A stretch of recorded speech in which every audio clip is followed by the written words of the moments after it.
Alors, rebonjour à toutes et à tous, et merci, merci au CAE de l'Ariège, avec Agnès Legendre, merci à la scène nationale de l'Estime, avec sa secrétaire générale Christine Delouer, je pense que la directrice nous rejoindra tout à l'heure, Carole Banez, et bienvenue à Simon Tessou, c'est lui que nous sommes venus écouter particulièrement. Bienvenue et bonne soirée.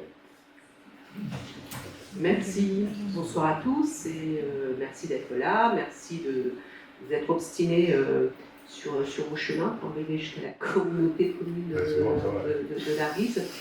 Alors ce soir, c'est le premier rendez-vous ciné-architecture en partenariat avec le CAE, représenté ici entre autres par Agnès Legendre, et le syndicat des architectes. Je crois que François Lavie, le coprésident, va nous rejoindre tout à l'heure. Alors, ces rendez-vous, comment est-ce qu'on les construit? C'est une réflexion commune depuis des années avec Agnès Legendre, Julie Porte-Troc et leurs équipes pour se dire comment est-ce qu'on sensibilise les architectes qui le sont déjà, mais surtout les autres publics aux questions d'architecture et d'urbanisme, qui sont des questions qui nous regardent tous et toutes. Ce soir, on a choisi ce lieu, pourquoi? Parce que l'idée, c'est de faire un rendez-vous à l'Estime, à Foix, dans le théâtre, mais aussi d'aller sur tout le territoire, comme on est allé à Tortouse, au théâtre de Verdure, à la Blanée, sur cet espace des Sécousses-Tous, qui a été aménagé par Barthélémy Dumont, qui est aussi à l'origine du projet à Tortouse aussi, et puis d'autres lieux comme ça qui ont été revus, repris, ou carrément aménagés par des architectes du territoire. Ici, je crois, la communauté de communes d'Arise-Lez, ça a été un travail fait par Yves Catala, me semble-t-il. Voilà, ici. Il n'est pas là et il s'en excuse. Il aurait bien aimé être avec nous ce soir. Et voilà. Donc, avant de passer la parole à Agnès Legendre, voilà, le déroulement de la soirée, c'est une conférence avec Simon Tessou, qu'on remercie vraiment, parce que vous avez dit oui tout de suite quand on vous a sollicité pour venir, je veux dire, nous amener cette conférence sur une thématique qui est très importante sur le territoire ariégeois. Et puis, conférence, et ensuite ça sera suivi d'un temps dînatoire pour ceux qui ont réservé leur repas, qui est payant, et puis ensuite la projection d'un film qui a été choisi par Simon Tessou. D'habitude, c'est Marie Vidal, notre programmatrice cinéma, qui est là, qui fait le choix du film.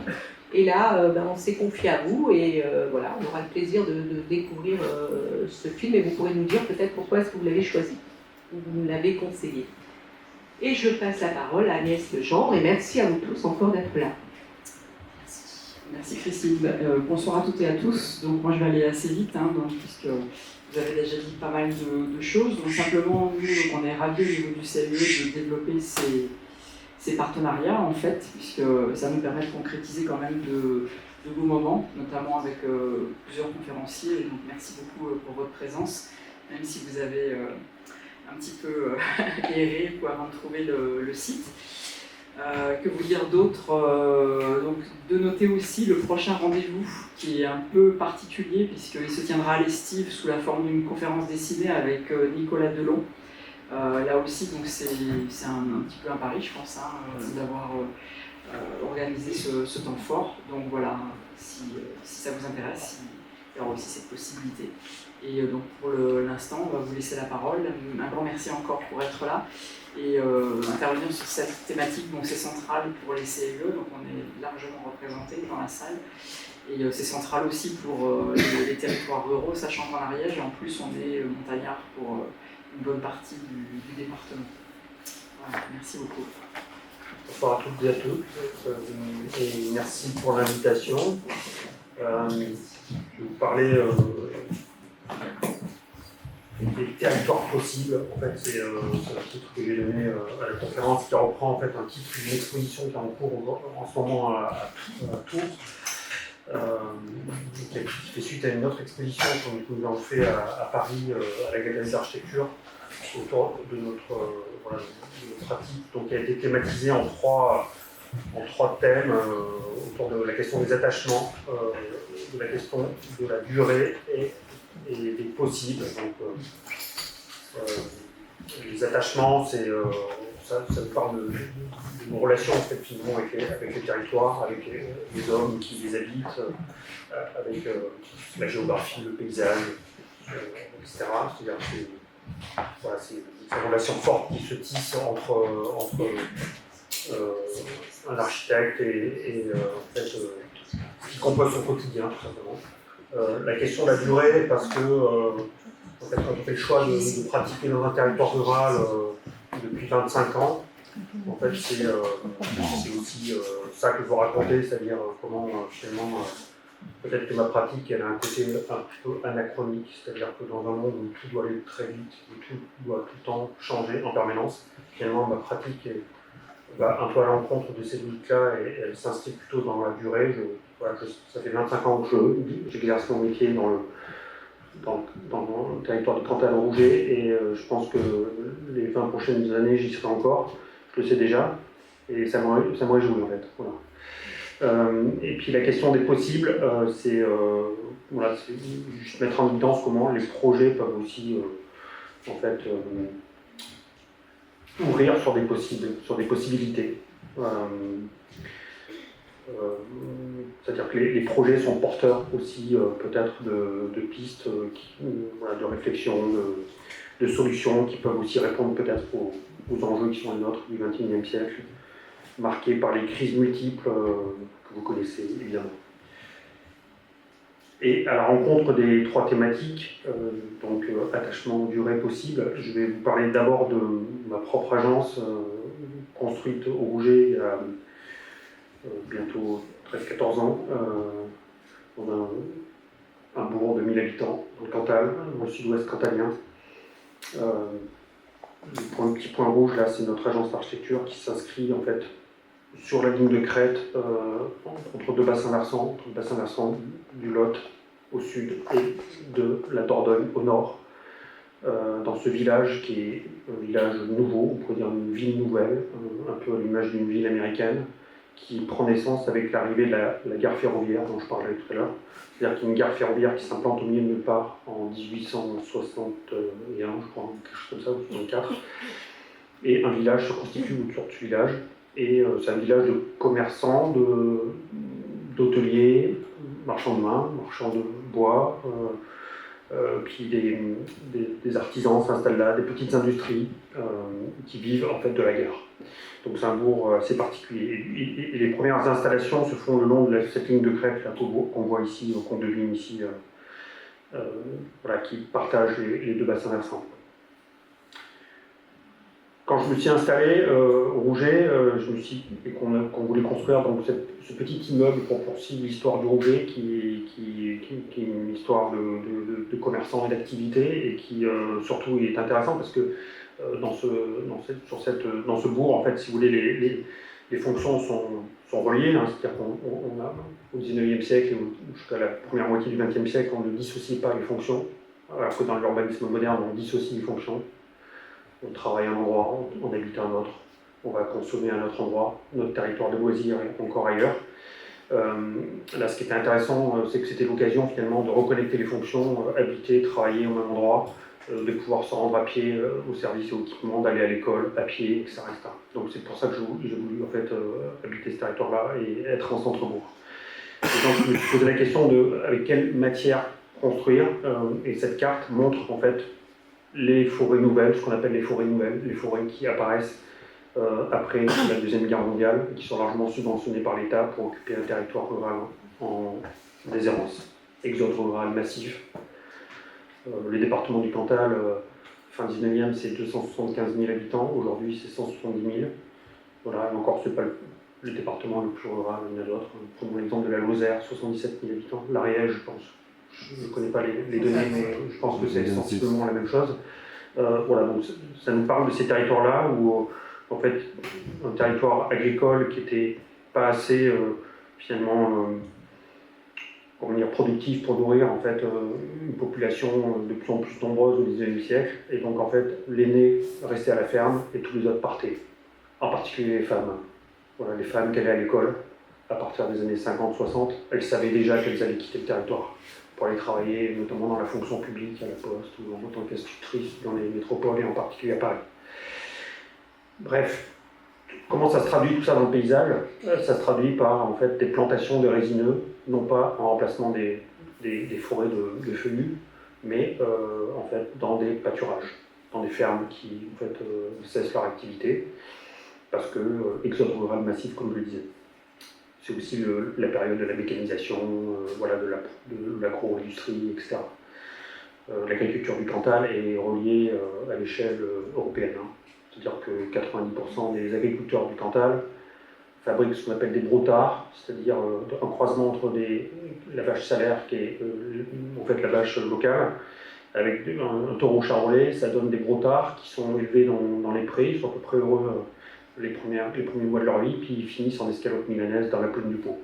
Ils partent en semi-remorque toutes les semaines, voilà. Et globalement, les agriculteurs sont en grande détresse, dans des fermes de plus en plus grandes, avec du matériel de plus en plus important, avec une impossibilité de transmettre du coup aux générations futures les fermes, parce que le capital est trop monté. Bon bref, je suis en train de dériver, mais c'est juste pour raconter un petit peu le territoire, notre territoire. Donc en forêt nouvelle, je reviens au sujet principal, donc forêt nouvelle, voilà, des ressources qui arrivent à maturité. On en pense qu'on en veut, hein, mais en fait elles sont là, ces forêts de Douglas, d'épicéa, des essences qui sont absolument pas locales. Hein. Mais voilà, c'est une ressource peut-être pour construire, plutôt que de construire en parpaing et en plastique. Et en tuiles, voilà, industrielles. Donc on a, en fait en réalité, on a fait une éclaircie dans une forêt familiale, on a mis en place des circuits courts. Voilà quelques photos qui montrent l'éclaircie dans les forêts familiales, plantée dans les années 60, qui arrive à maturité, enfin, pas tout à fait, mais là, donc éclaircie, débardage, et puis construction d'un immeuble qui n'avait pas de programme au départ. En fait, c'est conjoncturel, c'est-à-dire qu'on a acheté une parcelle de 460 mètres carrés dans le centre-bourg, on a regardé le poste, ce qui permettait, et on a fait un petit immeuble, c'est-à-dire qu'on a construit autant qu'on pouvait. Et c'est devenu une sorte de laboratoire de réflexion sur comment en fait, habiter un territoire rural autrement que dans une habitation et d'avoir son activité dans une zone d'activité. Parce que c'est ce que m'avait proposé le maire au moment où je cherchais un terrain. Il m'avait proposé en fait un lot dans une zone d'activité du village pour une agence d'architecture. Ça ne me plaisait pas du tout. Non. Donc on a construit cet immeuble qui regroupe 3 logements et puis une agence d'architecture. Ça c'était... Là, j'ai eu 4 permis de construire parce qu'à chaque fois je changeais de projet. On s'est mis d'accord avec la DDT et la commune pour ne pas respecter le poste qui exigeait des règles complètement stupides, type 2 places de parking par logement, une place de parking par tranche de 50 mètres carrés de bureau, bref, un règlement de poste qui était fait pour une métropole, quoi, alors qu'il n'y a aucun problème de stationnement. Donc le type de la DDT m'a dit bah, tu mets du parking partout, puis tu feras ce que tu veux. Voilà, bon, c'est ce qu'on a fait. On a mis un jardin à la place du parking. Et les voitures sont derrière, il y a 3-4 places, mais non. Ici, c'est l'agence d'architecture qui est sur 2 niveaux. Alors évidemment, l'architecture, en fait, elle exprime les enjeux du XXIe siècle. Sur cette photo, on voit très bien que l'architecture du XIXe siècle et début du XXe, c'est du granit, c'est du feuillu, c'est les ressources, plus de carrière. De toute façon, l'architecture en pierre coûte trop cher. Le feuillu, en fait, on le réserve pour des marchés de niche. Et donc, les ressources, donc finalement, l'architecture incarne les enjeux du XXIe siècle, c'est-à-dire les ressources qu'on peut mobiliser facilement, pas trop chères, capter l'énergie solaire restituée par déphasage, puisqu'on est dans un territoire relativement ouvert, donc peu de masques, donc c'est la possibilité de mettre en place des principes du climatique très simples. Et puis c'est la grande découverte aussi pour un architecte comme moi que finalement la matière peut caractériser l'architecture. J'appartiens à une génération d'architectes où quand on est sorti de l'école, on nous avait appris en gros à être des virtuoses de l'espace. On avait très peu de notions de construction, peu de notions écologiques tout court. Hein. Je suis diplômé de 2000 et moi on m'avait à peu près rien appris, quoi. Mais j'avais une vraie sensibilité à la question écologique pour des raisons familiales. Et du coup, la question du hydrocarbone, la question des ressources locales m'a intéressé d'emblée. Je me suis du coup formé. J'ai fait des formations au Centre national du bois. J'ai fait des formations aussi sur l'architecture bioclimatique en sortant de l'école. Et je me suis, j'ai intégré l'interprofession bois Auvergne jusqu'à devenir administrateur, organiser des voyages dans le Fort Albert dans les années 2000. C'était the place to be pour les architectes. Comment, c'est un territoire qui est qui était très en pointe à cette époque-là, qui l'est encore d'ailleurs, sur justement ces questions-là d'architecture décarbonée et d'architecture qui met en place des circuits courts. Donc l'architecture, c'est cette découverte-là qui est quand même extra, c'est-à-dire la structure, la menuiserie, le mobilier, fabrique l'architecture. C'est plus placo-plâtre, des volumes blancs ou du béton. Voilà quelques images là du niveau bas de l'agence, une photo d'un détail qui montre l'articulation entre la structure et les éléments de mobilier. Évidemment tout ça on l'a dessiné et puis mis en œuvre avec des artisans locaux. Et puis la question du soleil comme ressource aussi principale du projet, avec aussi ces grands volets qui sont articulés, et qui se referment ou s'ouvrent en fonction de la course du soleil, en fonction des apports solaires qu'on souhaite dans l'édifice. Et ce qui est intéressant, c'est que finalement, c'est cette épaisseur entre l'intérieur, donc des volumes extrêmement efficaces en termes de coefficient de forme, mais finalement une sorte de croûte autour, j'appelle ça une sorte de croûte, des espaces intermédiaires où s'exprime le plaisir d'habiter qui qualifie l'architecture. Ici, c'est la double hauteur qui précède l'agence. Ici, la loggia qui prolonge mon propre logement. Ici, une photo qui montre mon séjour quand je viens de m'installer. Ici, récemment, au solstice d'hiver, donc là, c'est à Noël à peu près, il y a un an, où du coup, sans chauffage, on a 24 degrés et on peut se promener en slip. Voilà. La question des attachements, maintenant plus spécifiquement, je vais la décliner sous 4 formes: appartenir, interagir, relier, assembler. Donc les attachements peuvent passer par des questions d'appartenance, comme c'est le cas pour ma pratique sur le territoire, puisque je suis originaire de ce territoire-là, j'ai passé toute mon enfance et j'ai décidé d'y revenir, alors que tous mes camarades sont partis dans les métropoles, à l'école d'architecture de Clermont, quand j'ai fini mes études. Et je suis un des seuls à être retourné dans mon territoire, après avoir passé mon diplôme sur le régionalisme critique, qui est un chapitre que j'ai découvert dans le bouquin de Kenneth Frampton, qui part dans son bouquin qui s'appelle L'architecture moderne, l'histoire critique, un truc comme ça. Et ça, ce chapitre-là, il était un déclic pour moi, parce que je me suis dit, il est peut-être possible d'aller finalement pratiquer dans un territoire rural, de s'intéresser à un territoire en marge. Dans le bouquin, il parlait de toutes les pratiques d'Alvaro Siza, de Carlos Scarpa, Hudson, Alto, tous ces architectes de villes européennes, de petits pays européens un petit peu en marge des grands circuits. Et je me suis dit qu'il pouvait y avoir un sens plutôt que d'aller travailler dans une métropole, plutôt d'aller finalement retourner chez moi et d'essayer de faire ce que je pouvais. D'autant plus que de toute façon dans les métropoles, il y a un nombre incalculable de très bons architectes. Donc pourquoi rejoindre la cohorte des architectes très bons de là-bas, voilà. Appartenir, donc interagir, c'est interagir avec son territoire et se relier, et puis ensuite je vais parler des attachements au sens premier du terme, c'est-à-dire la question de l'assemblage entre les matières.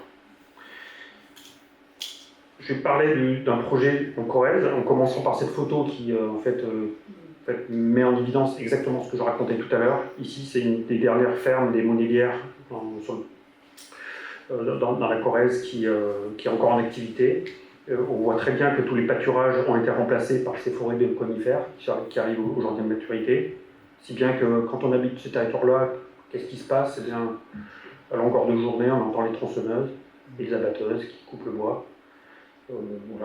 C'est aussi parfois un peu désagréable, un peu pénible, mais c'est une réalité du territoire. Vous avez ici les forêts de feuillus qui sont là, et puis le village dans lequel on a créé une petite habitation. C'est un jeune couple d'agriculteurs qui a repris la ferme familiale, qui a tout arrêté. Ils étaient dans une métropole, ils reprennent la ferme, un troupeau de 250 brebis, maraîchage, transformation des produits, et toutes les maisons sont des maisons secondaires.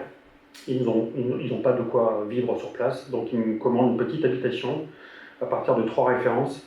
Bon, c'est des maîtres d'ouvrage cultivés, hein, ils m'ont fait tout un cahier des charges hyper intéressant. C'est pour ça que j'ai répondu d'ailleurs, parce que c'est quand même assez loin de chez moi, 1h30 pour une toute petite maison. Et donc il y avait 3 références. C'était le lit clos auvergnat, c'est-à-dire qu'on habitait en fait littéralement dans des meubles à côté du cantou. Le cantou est dans l'âtre où on cuisinait. Et les meubles, c'était une solution thermique. Voilà, c'était en fait se coucher dans un meuble pour éviter en fait les déperditions thermiques et puis pour profiter de la chaleur humaine finalement du corps. La deuxième référence, c'était l'architecture intégrée de Charles Perriand. Et la troisième référence, c'était l'architecture japonaise, avec les tatamis, etc., les coursives. Donc le projet, il prend le contre-pied de l'architecture massive en granit du village. Et c'est une maison très simple, en ossature bois, Douglas, la ressource des Montbéliards, toutes ces forêts qui arrivent à maturité, encore une fois, une énorme scierie industrielle juste à côté. Et puis, du coup, une maison avec un mur porteur central qui permet de recouper les portées de la charpente, et puis, en fait, des remplissages entre les montants d'ossature qui permet un peu d'inertie thermique pour corriger finalement l'absence d'inertie des structures en bois. Tout ça c'est fait avec la terre extraite du terrassement. Alors le plan, il n'est pas conventionnel, hein, comme vous l'imaginez, comme il reprend les 3 finalement, références demandées par la maîtrise d'ouvrage. Donc les chambres font 3-4 mètres carrés avec un lit dans un meuble. La chambre des parents, c'est aussi le séjour et c'est 4 tatamis. C'est devenu la chambre des parents parce qu'il y a eu un 3e enfant qui est apparu entre temps et qui a pris la chambre des parents ici dans l'angle.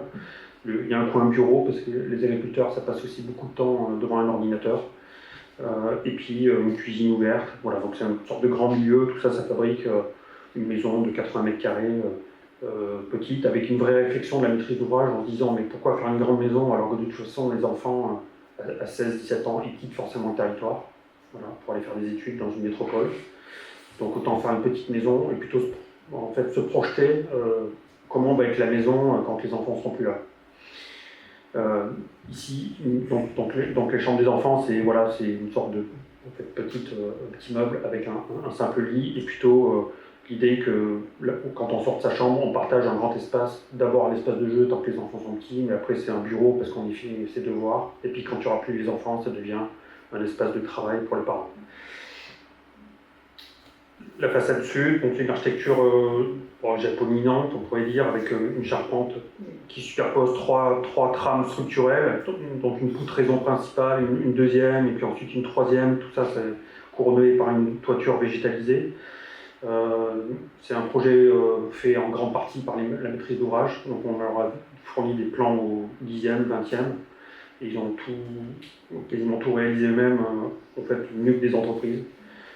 Donc c'était plutôt une très très belle expérience. Ici c'est la relation de l'intérieur avec l'extérieur, le séjour ou la chambre, là c'est en situation chambre, une sorte de continuité spatiale horizontale dans la maison, le mur masse dans lequel il y a un poêle, puisque en fait avec quelques bûches, il suffit d'allumer le matin le poêle pendant 1 heure ou 2, ça suffit pour chauffer la maison.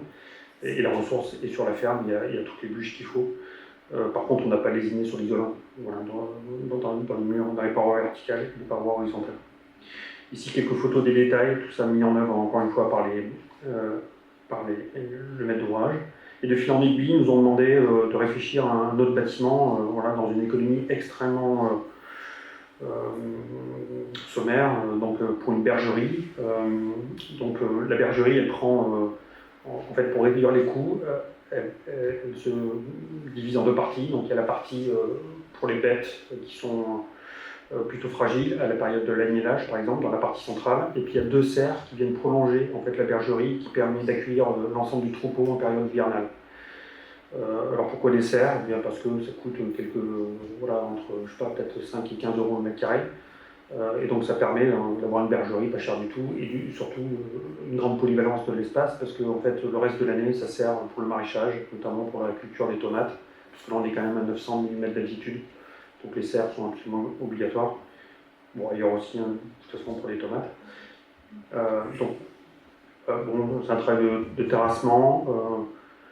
C'est un projet très simple, on n'a pas pris de bureau d'études. on a pris quelques risques. Il n'y a pas de contre-rentrant autre que ces sortes de piles, un peu comme dans l'architecture gothique, comme des sortes de contreforts comme ça. Donc le contre-rentrant est rejeté à l'extérieur pour en fait avoir un grand espace ouvert et ici couvert par en fait des fermettes industrielles fabriquées avec des ressources locales. Donc là c'est la mangeoire centrale qui permet d'accueillir, voilà, qui alimente l'ensemble des brebis. Dans une serre latérale, il y a le stockage du foin, et dans l'autre serre, il y a les cultures de tomates. Et le reste une partie de l'hiver, là, en fait, il y a un troupeau de moutons qui en fait, se déploie, y compris dans les serres.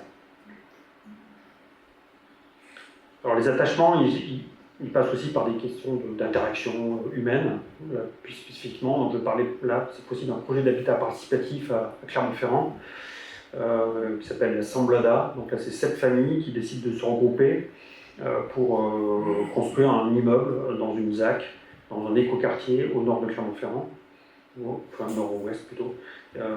Donc une ZAC, ce qui est plus conventionnel, donc c'est un plan tout à fait théorique d'une ZAC, et nous on construit sur cette parcelle-là. Et là, donc l'idée c'est d'organiser une série de réunions. Voilà, avec un tour de protocole assez strict, une alternance de réunions à l'échelle du groupe, des 7 familles, et puis des réunions en fait par famille, avec tout un dispositif de questionnaire très précis sur en fait, à la fois des questions qui concernent l'ensemble du groupe, c'est-à-dire en fait qu'est-ce que vous envisagez comme architecture à l'échelle du groupe, qu'est-ce que vous voulez en fait laisser, qu'est-ce que vous voulez montrer finalement, quels sont vos objectifs. Et puis à l'échelle de chaque famille, là les questionnaires portaient sur où est-ce que chaque famille souhaitait habiter, la relation au soleil, la relation au sol, la relation aux avoisinants, la relation aux espaces communs, etc. Donc là, vous voyez, c'est un travail, ces croquis ne sont pas de grand intérêt, c'est juste pour montrer en fait cet aller-retour permanent en fait, entre l'échelle de chaque cellule, en fait, chaque logement plutôt, et puis la figure de l'immeuble. Donc c'est un travail itératif, voilà, c'est assez long et prospectif qui permet en fait d'arriver à cette proposition finale qui consiste à imaginer un projet qui exprime plutôt le collectif et puis à distribuer en fait les logements en fonction de la volonté de chaque famille, donc des simplex en fait directement accessibles à l'espace public pour des raisons d'accessibilité aux personnes à mobilité réduite, des duplex descendants qui permet en fait de loger plutôt les familles plus nombreuses avec une distribution parcoursive dans le patio. Voilà quelques photos ici dans la ZAC. Donc le projet, on le voit ici, il est en structure bois, avec quelques parties en béton malgré tout pour le rapport au sol. Et le bâtiment est un peu comme un iceberg, c'est-à-dire qu'on rentre par le haut et en fait il se décline plutôt, en fait, on descend en fait dans le bâtiment et dans le patio. Donc un seul niveau côté rue et 3 niveaux en fait côté sud, avec les duplex ici, auxquels on rentre par le palier intermédiaire de l'escalier. Et puis ici vous avez les simplex avec cette grande galerie horizontale qui permet de prolonger l'ensemble des séjours et des chambres des logements simplex. Là c'est le patio qui permet de distribuer l'ensemble du programme. Donc c'est les voitures qui sont sous une sorte de carport à l'étage, mais ça peut servir aussi de grand préau pour réparer des meubles ou jouer au ping-pong. Ici vous avez la cour qui permet de distribuer en fait les duplex descendants et puis les communs qui sont ici en fait, dans l'axe du patio. Il y a une grande salle commune avec une cuisine commune et puis une lingerie. Évidemment, il y a d'autres communs type locaux à vélo, chaufferie collective, et puis un autre préau qui est dans le dos de cette image qui permet aussi aux enfants du quartier de venir en fait, jouer avec ceux qui habitent dans cette opération d'habitat partagé. La coursive haute qui permet de distribuer les logements qui sont en partie supérieure et qui sont une coursive qui est suspendue à la charpente. Et là, de nouveau, la grande loggia au sud qui prolonge les simplex, décidément. Et là, les habitants nous ont demandé de ne pas séparer évidemment en fait, cette loggia, donc il y a une circulation aussi qui se fait depuis cette grande loggia avec des règles de vie communes qui permettent de faire en sorte que, par exemple, les enfants ne courent pas devant les appartements de Pierre, Paul ou Jacques. Ici, une photo qui montre un des duplex, qui montre aussi comment il y a des dispositions qui permettent une forme d'évolutivité du logement, c'est-à-dire que vous voyez cette porte-fenêtre, là, elle est dans le vide, mais c'est aussi pour rendre possible la création d'un plancher pour disposer d'une chambre supplémentaire, par exemple, en remplacement de la double hauteur. Ici, c'est un des simplex qui est accessible aux personnes à mobilité réduite et qui est desservi par le niveau haut, tel que j'ai pu le montrer tout à l'heure. Maintenant, j'ai abordé la question de la reliance, enfin, voilà, comment on peut se relier au travers d'un projet d'espace public. Là, j'ai plutôt abordé la dimension, on va dire, territoriale et le rapport au paysage, qui est absolument fondamental dans le travail qu'on mène. D'ailleurs, nous avons des paysagistes dans l'agence depuis la création de l'entreprise, il y a plus de 25 ans maintenant. Donc nous sommes des équipes pluridisciplinaires, hein, donc architectes, paysagistes, urbanistes, économistes de la construction. Et là, donc le projet, c'est un tout petit village, un village-rue sur une crête, dans un méandre de la Truyère, qui est un cours d'eau, qui est un affluent du Lot. Là, on se trouve en Margeride, aux confins de la Haute-Loire et de la Lozère, mais toujours dans le Cantal, pas très loin de l'A75 qui relie Clermont-Ferrand à Montpellier. Il y a le viaduc de Carabi, de Gustave Eiffel juste à côté. Et donc là, on est dans un village, là aussi marqué par un très fort exode rural. Donc là, on parle d'un village d'une 50aine d'habitants encore, principalement des personnes âgées. Et là, il était demandé de requalifier les espaces publics, puisque la collectivité devait reprendre l'ensemble de l'adduction d'eau et de tout le système d'assainissement qui était obsolète. Et donc, plutôt que de refaire l'enrobé partout, en fait, là, l'idée, c'était pour les élus de s'inscrire dans un dispositif qui s'appelait Action Cœur de Ville, porté par le conseil départemental, et avec des financements européens. Voilà, donc, nous, on a repéré, en fait, dans ce bourg, ce village-rue, sans épaisseur, en fait, 3 situations qui permettaient d'imaginer 3 petites placettes, voilà, qui associent à la fois, qui sont en relation avec un patrimoine bâti remarquable et une vue, en fait, sur le grand paysage. Donc, la première placette, elle est très simple, c'est la première, quand on rentre dans le village. Elle est associée, en fait, à une ancienne maison de notaire du XVIIIe siècle, qui a ensuite été transformée en presbytère. Le travail est très simple, donc là c'est une sorte de tapis en granit de Lozère qui vient en fait, s'imbriquer finalement avec le perron de ce bâtiment, avec une sorte de corps principal et de petites ailes là. Et puis là la vue, on la voit pas, mais elle est sur le côté, et puis en fait on s'installe plutôt sur le côté, sur des tables de pique-nique, avec des vues en fait, sur le grand paysage. La deuxième placette, elle est plus complexe, elle est sous le promontoire de l'église, à l'articulation de plusieurs parcours. Et c'est aussi là qu'on a le plus de place, donc on a intégré quelques places de stationnement pour les rares habitants qui sont encore là. Et donc on a redressé un petit peu les sols pour faciliter le stationnement. Et au-delà du stationnement, on a une sorte de petit belvédère, un petit ouvrage qui permet en fait aux habitants, mais aussi aux visiteurs, de venir au-delà des voitures et de se relier au grand territoire. Il y a tout un travail aussi de soustraction du végétal, puisqu'en fait c'est un territoire qui en fait est en grande mutation. Enfin, cette mutation, elle s'incarne évidemment aussi par finalement des strates arborées, des friches en fait qui se développent, alors qu'autrefois, il faut imaginer que tout ça c'était un territoire ouvert et cultivé. Je vous montrerai tout à l'heure des photos du coteau. Ici, c'est la troisième placette qui est en relation avec la mairie, à l'extrémité ouest du village, lequel se termine en cul-de-sac et d'ailleurs qui se termine même par le cimetière, une sorte d'allégorie comme ça. C'est très beau, hein, c'est absolument magnifique. Le cimetière a une vue absolument extraordinaire sur le méandre de la Truyère.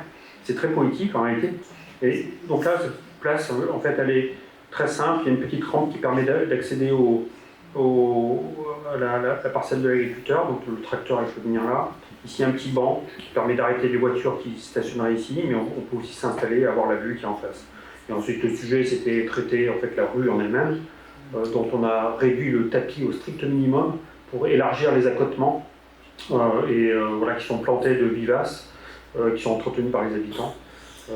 Alors là, cette année, comme ça a été une année pluvieuse, alors que le projet il a une dizaine d'années, c'était en fait l'orgie de fleurs, c'était absolument magnifique. D'ailleurs, il faut que je mette à jour mes photos, parce qu'elles c'était absolument magnifique. Et c'est très bien entretenu. En fait, les habitants sont extrêmement fiers en fait, du projet. Donc ça, c'est toujours en fait, gratifiant pour nous autres concepteurs, parce que en fait, c'est des élus qui nous ont fait vraiment confiance. Il n'y avait pas vraiment de culture architecturale ou paysagère, mais ils nous ont fait confiance et on est allé jusqu'au bout de la démarche. Ils ont été très intelligents aussi, parce que plutôt que de découper le projet en plusieurs phases pour tenir compte de leur capacité de financement, en fait, ils nous ont dit non, on préfère tout faire en même temps, mais ça va prendre longtemps. Et donc, effectivement, ça a mis 7 ans. Donc, on a attendu en fait, qu'ils capitalisent et qu'ils demandent la subvention, et on a fait tout d'un coup, ce qui était très malin, parce que comme c'est en cul-de-sac, si on avait fait ça en plusieurs tranches, on aurait embêté les riverains pendant des années et des années, quoi. De toute façon, pour les réseaux, c'était impossible d'imaginer découper en plusieurs phases, mais on aurait pu le faire pour les aménagements de sol. Il y a un autre sujet que j'aime bien mettre en évidence, c'est la question du petit patrimoine bâti. Voilà, au XIXe siècle, on prenait soin de dessiner les menus, on va dire les équipements publics, hein, qui correspondaient aux menus services rendus à la population, c'est-à-dire le four banal, le lavoir, le métier à ferrer les chevaux, parce qu'on ne se déplaçait pas en voiture. Aujourd'hui, alors qu'au XIXe siècle, on ne produisait pas de déchets, au XXe, on en produit beaucoup, 21e aussi. Hein. Et donc, du coup, les menus services rendus à la population, c'est les poubelles, le tri sélectif, l'éclairage public, les panneaux d'information. Et en fait, on peut prendre soin de dessiner ça avec attention, de la même manière qu'au XIXe siècle, on prenait soin de dessiner le lavoir correctement, plutôt que d'acheter des choses sur catalogue. Alors, le conteneur lui-même vient du catalogue, mais on peut aussi se débrouiller pour que ça ressemble à quelque chose. On peut aussi valoriser les petits patrimoines bâtis existants, comme ici, c'est une ancienne bascule qui est tombée en désuétude, et donc on l'a transformée ici en local poubelle, en remettant à l'honneur des techniques constructives traditionnelles. C'est une manière aussi de réactiver ou d'entretenir en fait, des savoir-faire locaux qui tendent à disparaître, malheureusement. Il y a une autre manière de stimuler en fait, les savoir-faire, c'est aussi d'être intelligent et de prescrire en fait, des ouvrages que les entreprises locales sont capables de faire. Vous voyez par exemple, si vous êtes architecte dans un territoire comme le Cantal, si vous prescrivez des sols en béton pour des espaces publics, qu'est-ce qui va se passer? Vous allez avoir des entreprises qui viennent de Clermont-Ferrand ou de Montpellier ou d'Aurillac dans le meilleur des cas, alors que si vous prescrivez des sols en pierre, eh bien, ce sera des entreprises locales, parce qu'elles ont encore les savoir-faire, elles savent poser des murs en pierre. D'ailleurs, quand vous prescrivez un escalier en béton dans le Cantal, en fait, il y a 9 chances sur 10 qu'il soit varianté en pierre. Voilà. Et pour le même prix. Parce que ça les fait chier de coffrer, ils ne savent pas faire, et de toute façon, si vous êtes têtu et que vous voulez vraiment un escalier béton, il ne ressemblera à rien. Donc ici, vous avez c'est juste la photo du coteau qui montre en fait comment le paysage se referme complètement. Ça c'était en fait un paysage d'autosubsistance encore jusque dans les années 50. Tout ça c'était des potagers, des vergers. Aujourd'hui tout ça c'est en friche. C'est pas forcément un problème, mais par contre quand la friche arrive au contact du village, bien là, en fait, finalement, on peut se dire que tout le travail qu'on a fait, qui permet de se relier justement au grand territoire, en fait, peut être mis à mal. C'est-à-dire que le paysage peut se fermer complètement et on ne peut plus entretenir en fait, de relations avec son grand territoire.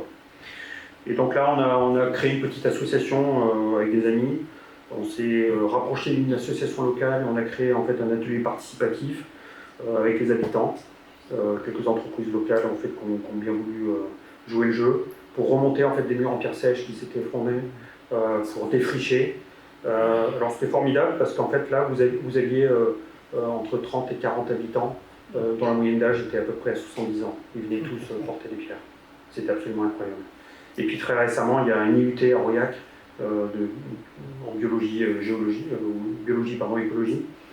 qui s'y met en rapport avec la Comcom et le travail s'est poursuivi. Et donc nous, on était quelques-uns de l'agence à bien prêter main forte pour continuer le travail et puis se dire que finalement tous les déchets verts issus du défriche, enfin des opérations qui consistent à défricher finalement le coteau, soient aussi considérés comme une ressource pour créer des sèches, aussi des abris pour la faune, etc., etc. On peut le voir ici. Et puis voilà, se relier, c'est aussi quoi? C'est aussi en fait, imaginer aussi des moments intergénérationnels entre tous ces étudiants très jeunes, la vingtaine, et puis les habitants qui de nouveau se sont en fait investis en masse pour venir prêter main forte à cette opération de reconquête du coteau. Assembler maintenant, donc là c'est la question des attachements au sens premier, c'est-à-dire comment on relie les matériaux entre eux, comment on assemble en fait les bouts de bois pour une architecture, une charpente par exemple. Alors c'est un prétexte pour parler de notre projet. Donc là c'est un projet pour le parc naturel des Cosses du Quercy dans le Lot, cette fois-ci à la Bastide-Murat. Donc là c'est un territoire très différent. Autant on était auparavant sur un socle primaire, c'est-à-dire granit, schiste, gneiss, voilà, donc avec une géologie très particulière. Là, on est vraiment, on va dire, frange ouest du Massif central, donc là, c'est plutôt un terrain calcaire. Donc là, c'est un projet qui héberge en fait finalement les bureaux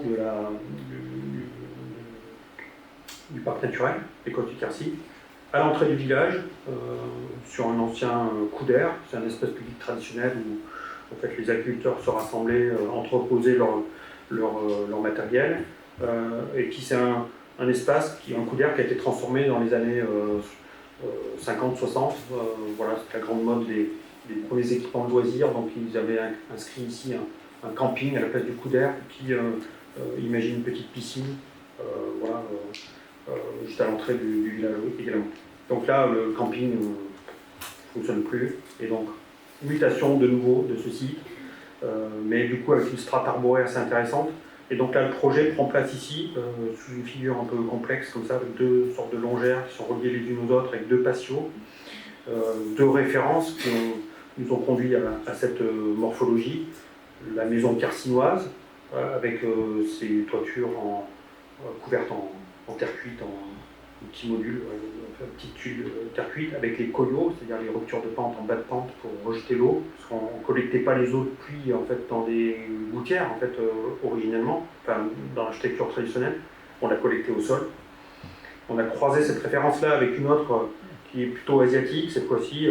Là, c'est une maison que j'ai photographiée dans Sichuan ou en Chine. Voilà, c'est un terrassement, c'est un terrain très en pente, socle en grès et rouge, collecte des eaux au sol avec un magnifique nivellement, et puis en fait une structure bois avec remplissage, et puis des grandes toitures débordantes avec une sorte de galerie qui permet en fait de rejeter les eaux dans la cour, et une architecture donc complètement en ossature bois. Quelques croquis qui montrent voilà, de recherche qui montrent en fait comment le projet fait à la fois référence à la grange quercinoise, mais aussi au patio de l'architecture asiatique. Et la figure finale que prend ce projet, avec des pignons voilà, plutôt massifs. Vous avez imaginé en pierre, mais on n'a pas pu le faire pour des raisons économiques, donc ils sont en béton bouchardé, en béton de calcaire, qui permet, voilà, ces murs-là sont ceux qui sont le plus soumis aux intempéries. Et puis une architecture entièrement en bois, avec une isolation en paille, et des grandes toitures en terre cuite qui sont issues d'une tuilerie de la Haute-Vienne, du département voisin, qui fabrique encore des tuiles artisanales. Ici, le projet il prend place à cheval sur un talus, qui permet de glisser les voitures sous le bâtiment, de créer un nouveau parcours piéton aussi à l'échelle en fait, territoriale pour relier en fait, le centre-bourg avec les développements périurbains de ce village. Et puis côté rue, en fait, côté route départementale à l'entrée du village, en fait, on a l'impression que c'est un bâtiment à un seul niveau. Et là, c'est où se déploient plutôt les usages, au sud, sous les arbres de l'ancien camping, avec une sorte de coursive un peu surélevée à l'image de l'architecture japonaise. Voilà quelques images qui montrent la gestion de l'eau qui se fait au sol, donc pas de gouttière, donc grand débord de toit, la coursive, on peut s'installer aussi pour déjeuner, et puis des questions de charpente, donc ces petits croquis qui montrent l'assemblage des pièces de charpente, puis ça pose aussi la question de l'ornement.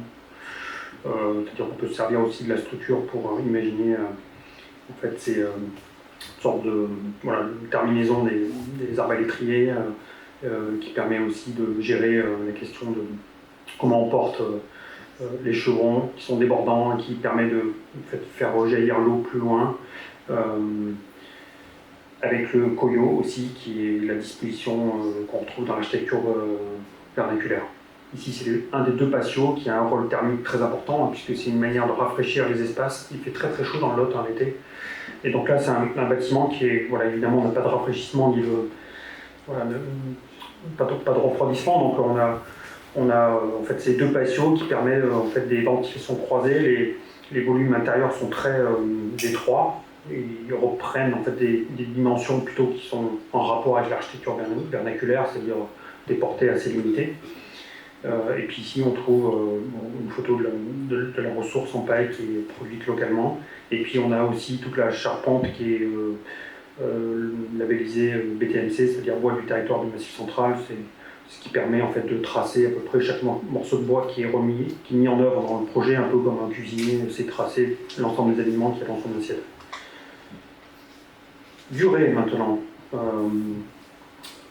s'incarne par trois sous-thématiques, prolonger, maintenir, accompagner. Ici, je vais parler d'un projet en fait, d'une halle à Mandaille, une halle qui est dans une des plus belles vallées du Cantal. Le projet en réalité était plus complexe puisque c'était des espaces publics, une halle, mais aussi en fait transformer une ancienne école sans activité en espace pour recevoir des sportifs, puisque c'est un territoire de loisirs important, en particulier en période estivale. Et donc là, le verbe prolonger ici est incarné par en fait, le désir de renouer avec ces figures, avec ces archétypes plutôt de l'architecture vernaculaire. Ici, c'est une grange étable traditionnelle du Cantal, avec les tables écrasées par une grande charpente qui était autrefois couverte en chaume. En fait, tous les chaumes ont disparu dans les paysages du Massif central et ont été remplacés par des tôles en acier galvanisé qui ont fini par en fait, rouiller et qui, de mon point de vue, fabriquent aussi un très beau paysage, je trouve. D'ailleurs, il y en a des très beaux dans l'Ariège aussi. Je m'étais promené il y a quelques années là, dans vos montagnes. Il y a un peu les mêmes choses. Ce qui est très beau aussi, c'est qu'il y a une sorte de résonance aussi avec le paysage, puisque en fait, à l'automne, eh bien, tous les tapis de fougères en fait, prennent exactement cette couleur, les vaches salaires aussi sont la même couleur, et puis les hêtres aussi qui prennent cette même couleur en fait en période automnale. Bref, on est reparti de cet archétype pour imaginer en fait concevoir la halle qui reprend finalement la forme archétypale de la grange étable, sauf qu'ici les murs voûtereaux, donc les grands murs latéraux sont ouverts et ils sont munis de volets parce qu'on est à presque 1000 mètres d'altitude, donc c'est aussi une réponse au climat.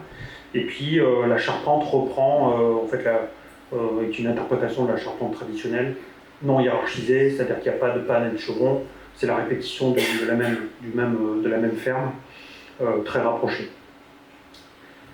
Et puis on a aussi conçu une petite passerelle qui permet en fait d'enjamber le cours d'eau, parce que dans le programme, il était demandé en fait un grand parking à côté de la halle, à l'entrée du village, et on a convaincu en fait les élus de la maîtrise d'ouvrage de ne pas faire ce grand parking et de valoriser un délaissé routier qui était plus haut, qui nécessitait aucun aménagement, juste de la signalétique.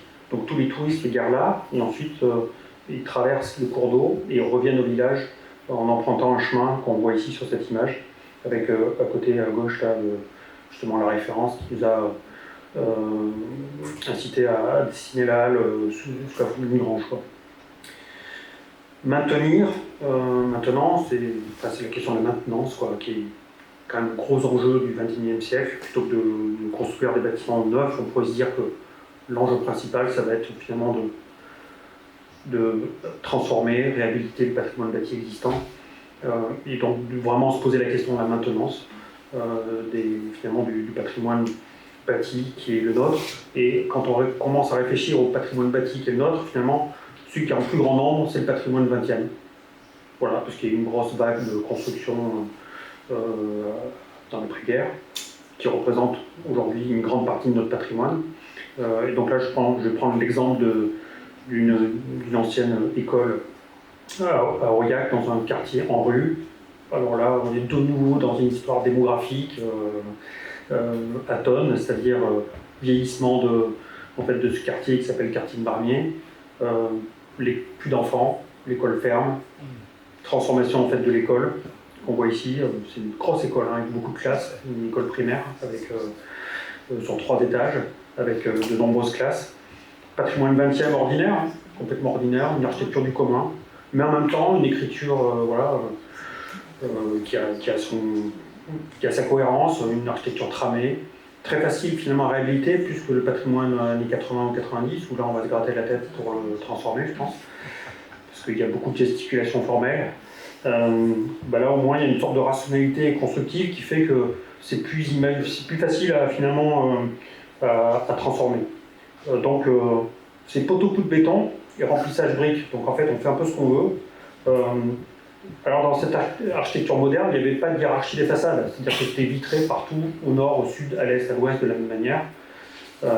Et donc en fait, en lien avec le nouveau programme, on s'est dit qu'il y a des endroits où on pouvait agrandir les baies, d'autres endroits au contraire, imaginer remplir l'ossature, à d'autres endroits retrouver un rapport au sol en lien avec le nouveau programme. Là c'est un centre de loisirs, donc c'était intéressant que le rez-de-chaussée communique avec l'extérieur évidemment. Alors que dans l'ancienne école, en fait, vous savez, c'était la grande mode des fenêtres à 1,50 m de haut pour pas que les enfants voient dehors. Bon. Donc là, l'idée, c'était au contraire de retrouver une relation au sol pour le petit, y compris quand on a 3 ans, et d'avoir une relation finalement au végétal, à la course du soleil, à ce qui se passe dehors, quoi. Bon. Donc là, on a isolé thermiquement par l'extérieur, mais voilà, en prenant soin de respecter cette architecture qui a quand même des qualités, avec sa trame. Donc là, c'est des éléments préfabriqués de menuiserie, avec des parties aussi qui sont bardées. Et puis, vous voyez très bien sur cette photo comment certaines parties ont été fermées, notamment les façades très exposées, est et ouest, qui génèrent un inconfort. Une photo, une fois que tout est mis en œuvre, les parties qui sont pleines, blanches, sont isolées par extérieur en laine de bois avec un enduit à la chaux. Et puis les parties qui sont avec les menuiseries, en fait, ce sont des modules préfabriqués en atelier, qui est aussi quand même quelque chose d'intéressant parce que ça permet aux ouvriers, aux artisans de travailler à l'abri, en particulier quand il fait froid. Vous savez que le Cantal, c'est un peu comme votre territoire, il peut faire quand même très froid l'hiver. Donc c'est quand même intéressant aussi de concevoir les édifices de telle sorte à essayer de faire en sorte que ce soit moins pénible aussi pour les gens qui les mettent en œuvre. Quelques photos fin de chantier, et puis une fois la livraison, donc avec l'isolation thermique par extérieur que j'évoquais. Il y avait un autre bâtiment aussi, et puis il y avait tout un travail aussi de désimperméabilisation de la cour, et puis du coup l'ancienne enceinte de l'école, la cour de l'école est venue finalement se rajouter à un parc existant pour l'agrandir. C'était super parce que les habitants nous ont aussi aidé à être plus ambitieux sur la question du paysage, donc on a pu planter 35 arbres alors que ce n'était pas dans le programme. Accompagner maintenant, c'est un peu long. Faut me dire quand j'arrête. Parce qu'il y a eu beaucoup d'incidents techniques, donc je peux aussi peut-être terminer par ce projet-là et puis on n'abordera pas la 3e thématique. On dit ça, non ? Là, je reviens au Rouget. C'est donc le Rouget à la fin du 19e siècle, pas le village, je l'ai dit tout à l'heure. Ici, c'est dans les années 50, donc développement de village autour de la gare. Le Rouget, après la création de la commune, puisque les habitants demandent leur indépendance administrative qui est octroyée par le général de Gaulle juste après la Seconde Guerre mondiale. Donc centre civique qui est créé. À la même époque, Aalto faisait ses super centres civiques en Finlande. Donc là, le parent pauvre, c'était l'espace public, donc il y a eu les équipements publics, mais pas les espaces publics. Ici, grande vague d'anthropolisation, comme on peut le voir un peu partout en France. Donc voilà, pavillonnaire, le long des routes, lotissement, lac artificiel, déviation de la route nationale 122, avec des talus qui font 30 mètres de haut peut-être, on fait fi de la géographie, c'est le paysage politique, tel que pourrait le décrire un théoricien des paysages que j'adore, qui s'appelle John Breckenhoff Jackson. Je recommande vraiment la lecture du livre À la découverte du paysage vernaculaire, où finalement il met en parallèle le paysage politique, celui qui est conçu et décidé dans les capitales, les lignes ferroviaires, une autoroute, une route nationale par exemple, ou je sais pas, des grands projets, un aéroport par exemple, et puis le paysage vernaculaire, celui qui est conçu plutôt par les communautés locales. Et finalement, un territoire comme le Rouget, Montbourg, là, en fait, c'est la superposition de ces deux paysages. Donc il y a à la fois le paysage politique et le paysage vernaculaire. Enfin, je ne peux pas montrer des photos là tout de suite, mais, et donc là, l'hypothèse, c'est quoi? C'est d'imaginer qu'après cette grande période de flux qui a en fait anthropisé l'ensemble des sols, enfin des terrains agricoles en fait en périphérie de Bourg, on puisse imaginer une période de reflux qui consiste à venir en fait régénérer un fragment de territoire. Alors là c'est un peu arbitraire, mais en même temps ce périmètre est défini selon trois axes. Un axe géographique, c'est le bassin versant du Lot, confluence sur Stelbeck. Un périmètre défini selon une logique programmatique, c'est là qu'on trouve l'ensemble des équipements publics de la commune. Et puis une logique foncière aussi, puisque l'ensemble de ce périmètre est public. La commune en dispose, donc elle peut agir dessus. Et donc on a fait ce travail en fait, de plan guide qu'on a proposé aux élus, ce n'était pas une commande. Donc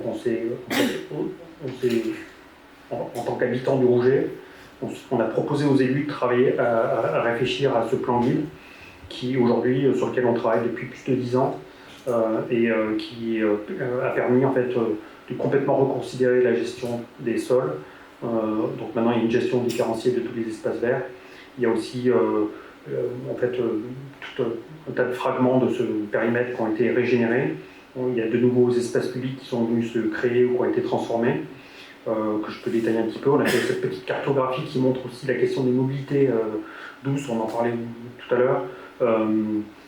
Voilà, parce que en fait tout ça, tout le bas du village, c'est un territoire de loisirs, il y a quelques plans d'eau artificiels, voilà, il y a des habitats légers de loisirs, il y a un centre de remise en forme, etc.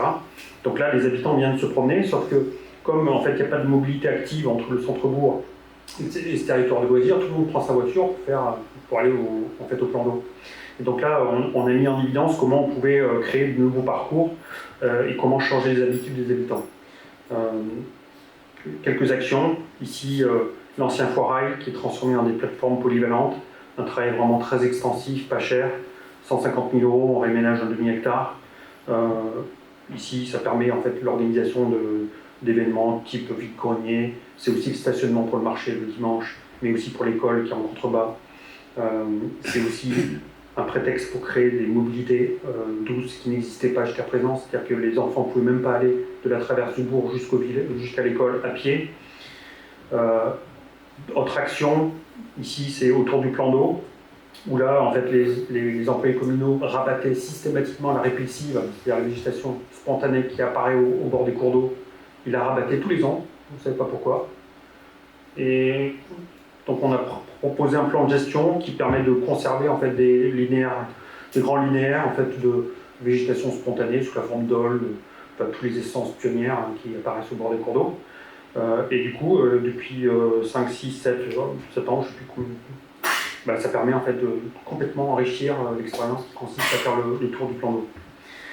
Et ça a une vraie vertu écologique, puisque en fait, le plan d'eau était baignable, il ne l'est plus, parce qu'il y a 3-4 fermes qui balancent leur intrant au-dessus, il n'y a pas assez de débit, l'eau est polluée, donc autant garder la répulsive pour en fait, améliorer la qualité de l'eau, et puis en fait, proposer un abri aussi pour la faune dans ce lac artificiel.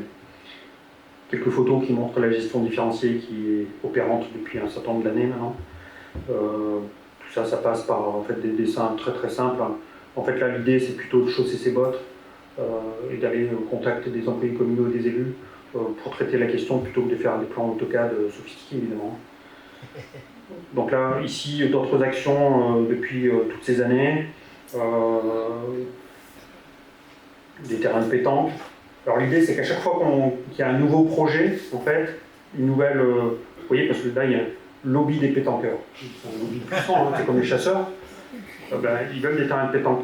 Parfait. En fait, c'est l'occasion à chaque fois de fabriquer une nouvelle pièce de ce parc, parce qu'on a habité le plan guide, habité le parc du Rouget. C'est l'idée qu'on peut habiter un parc, que finalement, ce qui fait la qualité de ce territoire-là, c'est pas tellement la ville constituée, il n'y en a pas. C'est pas un centre-bourg médiéval. En fait, c'est une ville paysage plutôt. Et donc l'idée, c'est on habite un parc, donc à chaque fois qu'on fait un aménagement, que ce soit une pièce constitutive de ce parc et que ce soit un territoire passant. Que ce soit pas la énième enclave avec sa haie de tuyas tout autour, son parking, la salle polyvalente, la haie de parking et la piscine, la haie plus le parking pour je sais pas quoi, le stade, etc., etc. Ici, juste à côté, on a fait aussi des potagers. J'ai bataillé 6 mois pour qu'en fait, ils ne mettent pas le grillage en plastique que la Comcom leur avait acheté, un grillage vert immonde. Donc c'est aussi de dire, bon, en fait, ce qui est important, c'est qu'à chaque fois que vous faites quelque chose, il faut que ça améliore la qualité du territoire. Enfin, c'est ça qui est déterminant, en fait. Et puis là, on vient d'ouvrir un nouveau parcours de 500 mètres qui permet de relier l'ouest du village avec le plan d'eau. Et ça, c'est super. Ça permet en fait de longer la route départementale où les voitures roulent à 90, en étant un peu dissocié, d'être dans une situation voilà, où on n'a pas un sentiment d'inconfort ou d'insécurité. Et donc on peut aller directement au centre-bourg à pied. Et puis parfois il y a aussi des plus gros équipements, comme ici la médiathèque et un centre de loisirs avec deux maîtrises d'ouvrage. Ce qui était intéressant, c'est qu'on a pu positionner le bâtiment de telle sorte à ne pas avoir de nouveaux parkings. Donc là, à proximité des plateformes que je vous ai montré tout à l'heure, donc 0 parking à créer en plus. Les mêmes logiques de circuit court en fait, pour la construction. Alors vous savez, c'est un territoire, j'imagine que c'est un peu la même chose qu'ici, avec peu d'ingénierie publique.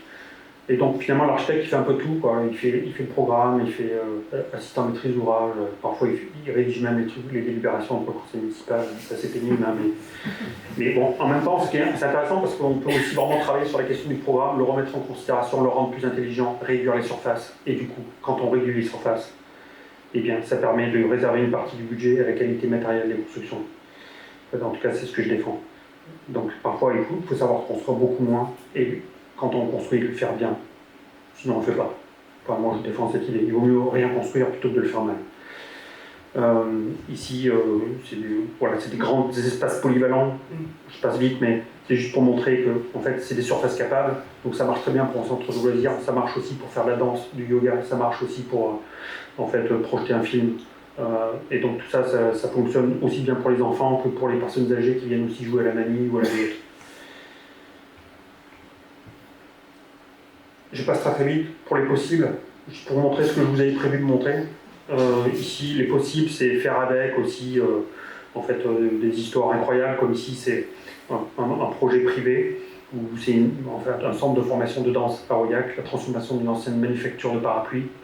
Et là, en fait, il était demandé de respecter un budget. Donc on avait des planchers en bois, mais qui devaient être masqués pour des raisons de coupe-feu, etc. Quand on a commencé à élever les structures, le maître d'ouvrage a dit stop, on arrête tout. C'est tellement beau, trouvez-nous une solution pour qu'en fait on laisse les structures apparentes. Et donc là on a lâché AutoCAD, pareil.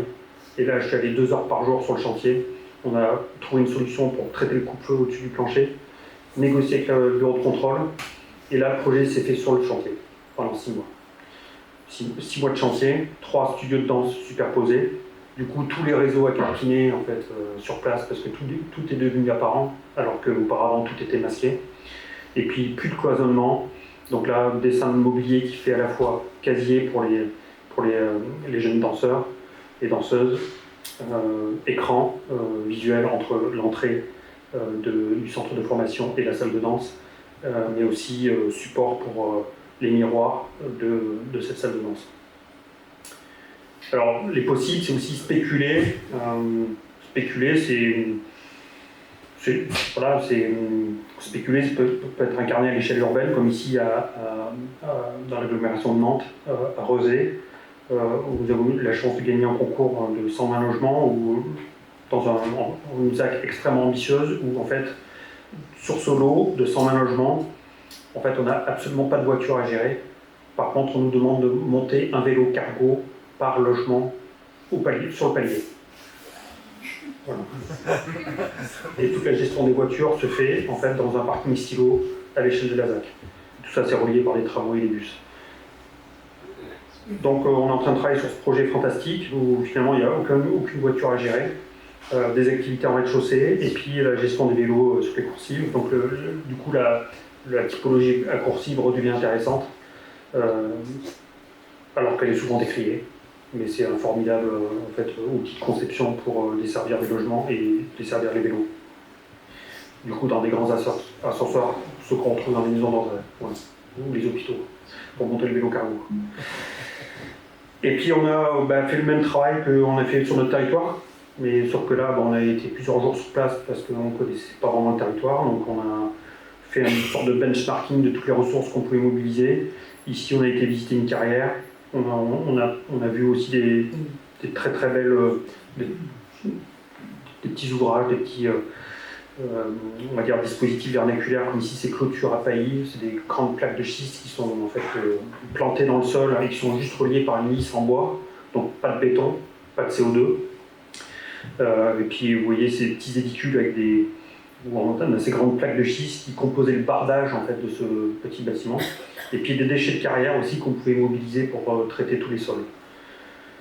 Donc quelques images qui montrent comment on utilise les plaques de schiste pour fabriquer tous les sous-bassements de ces immeubles, les déchets de carrière pour les sols, et les ressources en bois. On avait fait tout un benchmarking aussi sur les ressources en bois qu'on pouvait mobiliser localement. Et puis les clôtures, avec cet emprunt littéral à l'architecture vernaculaire locale, plutôt que de faire des clôtures du catalogue. Déclencher c'est quoi? C'est peut-être imaginer de revenir aussi à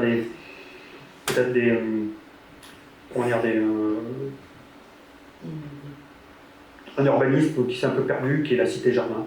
Voilà. Dans nos situations périurbaines, moi je défends l'idée que peut-être que tous nos territoires périurbains qui sont un peu dégueulasses aujourd'hui, mais qui sont très résilients et qui sont très aimés en fait par les Français, pourraient devenir des sortes de les cités-jardins de demain. Et on peut aussi les densifier avec des opérations notamment de logements sociaux avec plutôt une densité horizontale. Mais par contre, il faut vraiment consacrer une partie du budget à la question du paysage. Ça, c'est vraiment déterminant. Parce que en fait, toute la qualité de ces opérations-là passe par le paysage.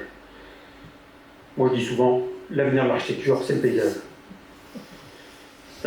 Ici, c'est une autre opération juste à côté, toujours avec le même bailleur social qui est plutôt ouvert. Donc c'est la troisième opération qu'on fait avec eux. Donc là, c'est le logement intermédiaire. Vous avez des T2 accessibles aux personnes à mobilité au rez-de-chaussée, et puis des grands duplex avec des grandes loggias et un petit jardinet au nord. On dessert les logements, ces petites maisons, enfin ces duplex qu'on fait par le nord. On voit ici vue de face, donc loggia avec les T4, les T2 et puis les locaux vélos et à l'arrière contre-terrier. Et puis ici c'est du logement, de la maison en bande, en fait assez traditionnelle, une forme de radicalité qui permet aussi, encore une fois, de réserver une partie du budget à la qualité matérielle. Une autre typologie ici. Alors déclencher, c'est aussi peut-être déclencher de nouveaux imaginaires pour nos petites centralités qui sont tous en train de s'effondrer, qui s'effondrent aussi parce que c'est difficile à réhabiliter, il n'y a pas de jardin, il y a des difficultés aussi liées aux réglementations qui portent en fait sur ces périmètres-là. On est toujours dans un périmètre de 500 mètres, on ne peut jamais rien faire, on ne peut pas transformer son toit, alors que vous voyez par exemple ici à Venise, ça c'est une belle toile du XVIIIe siècle, en fait on a ce qu'on appelle des altanes, c'est-à-dire qu'on est capable d'aller habiter les toits pour aller chercher l'horizon dans des situations d'extrême densité, pour aller prendre l'air. Eh bien c'est un peu l'hypothèse qu'on peut faire, c'est pourquoi nos documents d'urbanisme ne permettent pas ça. Et quand on arrive à négocier avec l'architecte bâtiment de France, ça peut donner ça. Vous voyez, pour cette petite opération de logement social dans le centre-ville d'Aurillac, où là j'arrivais à négocier en fait, la mise en place de grandes terrasses qui prolongent en fait, les logements. Et là, ça devient désirable d'habiter là. C'est une vraie alternative au logement en fait, individuel sous la forme de lotissement. Déclencher des possibles, c'est aussi parfois ne pas avoir peur de déconstruire quand on est... Il y a souvent une confusion en fait, sur la question de la densité en France. Une confusion tout simplement qui est la suivante, c'est qu'on n'arrête pas de dire qu'il faut densifier nos centres-bourgs. Et qu'est-ce qu'on veut dire par là en fait?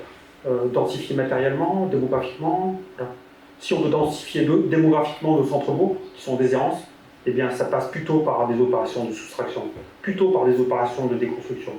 En fait, pour justement rendre désirable le fait d'habiter nos petites centralités, qui sont souvent très contraintes. En tout cas, moi j'en ai la conviction. Et parfois, ça peut, quand on n'a pas d'argent, c'est pas forcément un problème, on peut déconstruire, et puis ça devient un petit espace public, et ça donne de la valeur du coup au patrimoine bâti qu'on conserve. Ça, c'est un autre exemple plus exotique, qui raconte la même chose, mais sur le territoire hongkongais, dans un petit village, où tout s'est effondré, et c'est devenu des espaces publics. Un autre exemple ici à Athènes, où dans un cœur d'îlot, tout s'est effondré, et c'est devenu en fait une terrasse pour un restaurant. Voilà, excusez-moi, j'étais un peu long, mais merci de votre attention. Je veux bien répondre à vos questions si vous en avez sur mon temps.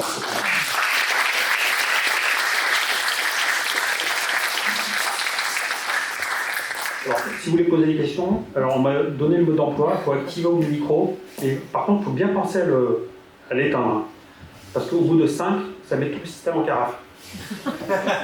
Mais j'ai quand même un bouton magique où je peux appuyer pour faire reset. Donc, 2 questions.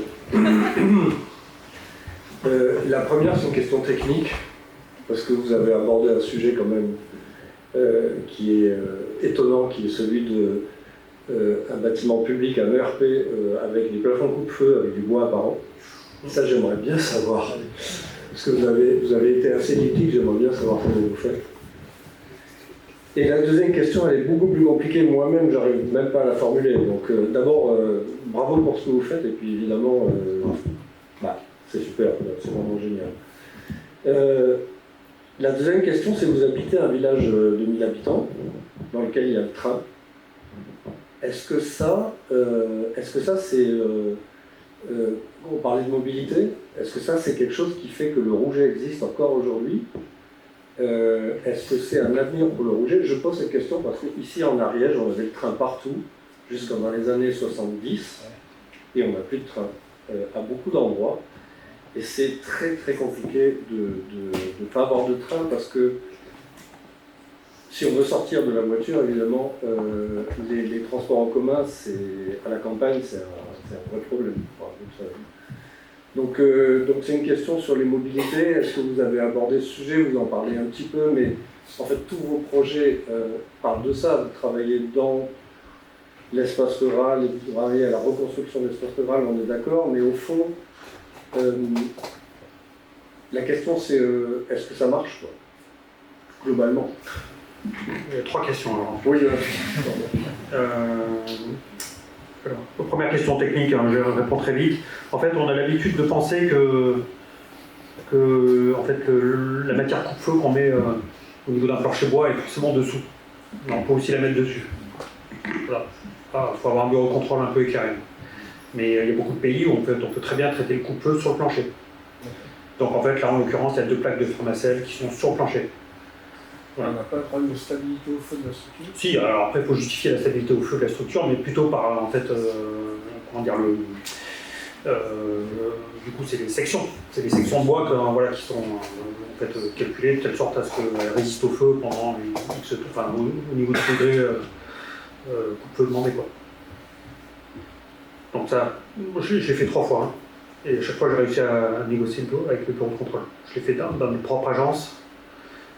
Sur un projet pour un foyer de ski avec de l'hébergement, et puis pour ce projet-là avec 3 studios superposés qui est un ERP aussi. Deuxième question sur les mobilités. Alors le Rouget en fait est très dynamique pour un bourg de 1000 habitants par son histoire, alors pas tellement lié au ferroviaire, mais qui est induit par le ferroviaire. C'est-à-dire que c'est un bourg qui est en fait avec un dynamisme commercial et de services, de petite industrie, et c'est plutôt ça qui est resté, parce qu'en fait le train c'est une cata, hein. Voilà, donc en fait, si vous voulez, une fois sur 2 il n'y est pas, ou il est en retard, ou c'est un bus, c'est une catastrophe, hein. C'est-à-dire que moi mes enfants ils allaient au lycée à Aurillac, maintenant ils sont sortis d'affaires, ils sont dans des métropoles, hein, ils font des études, et quand ils allaient au lycée à Aurillac, en fait un dimanche sur 2, en fait il fallait que je les amène à Aurillac, parce que en fait le train était supprimé, on ne sait jamais pourquoi. Voilà. On a des petits messages, des fois, pas toujours, pour nous indiquer que les conditions ne sont pas réunies pour rendre possible le déplacement en train.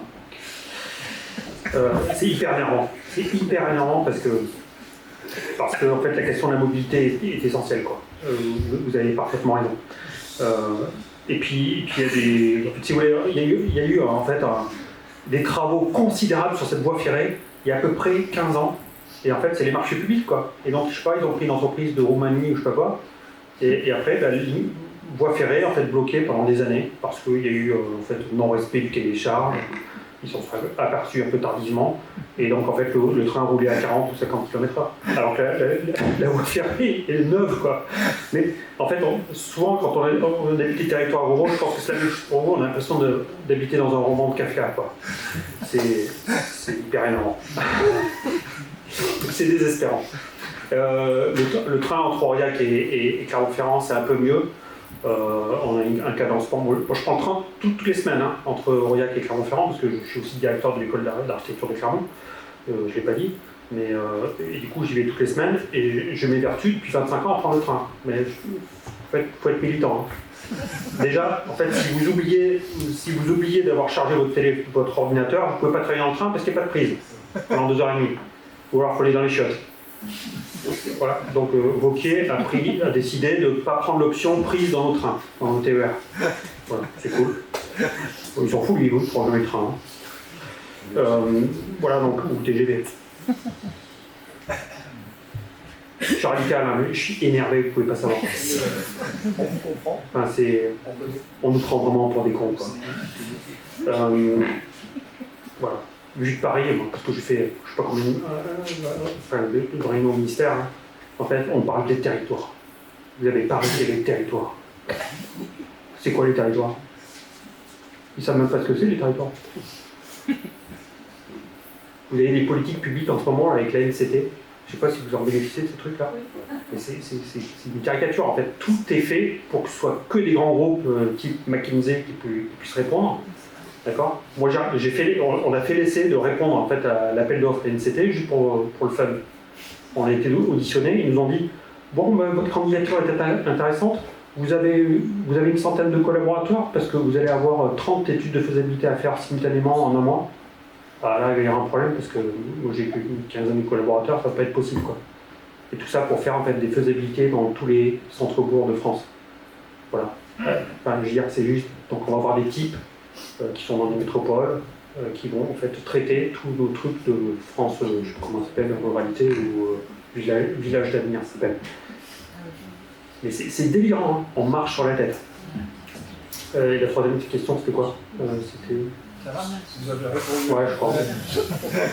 Donc le train, non, c'est une catastrophe. Bon, là, on a encore les voies ferrées, mais en fait, si vous voulez, il y a un tel retard sur en fait, l'entretien des lignes et du matériel roulant. Bon. Clermont-Ferrand-Paris, hein, c'est une des lignes les plus connues de France. Voilà pour en fait, son ligne d'efficacité. Voilà, où régulièrement vous arrivez avec 8 heures de retard. Parce que en fait, tout simplement ces lignes-là, Paris, Clermont-Ferrand et Paris-Limoges, Toulouse, ne sont pas protégées. Donc en fait, vous heurtez des sangliers en permanence, ou des chevreuils, ou je sais pas quoi. Donc pas de protection. Matériel roulant qui date des années 70, c'est véridique. On nous promet du matériel roulant depuis des années, on l'attend toujours. Et puis des infrastructures qui sont en piteux état. Voilà. Ça, c'est notre quotidien. Voilà. Moi, quand je fais des réunions à Paris, maintenant, je pars systématiquement la veille. Et je prends une nuit d'hôtel à Paris. Parce que sinon, je suis à peu près sûr de louper ma réunion.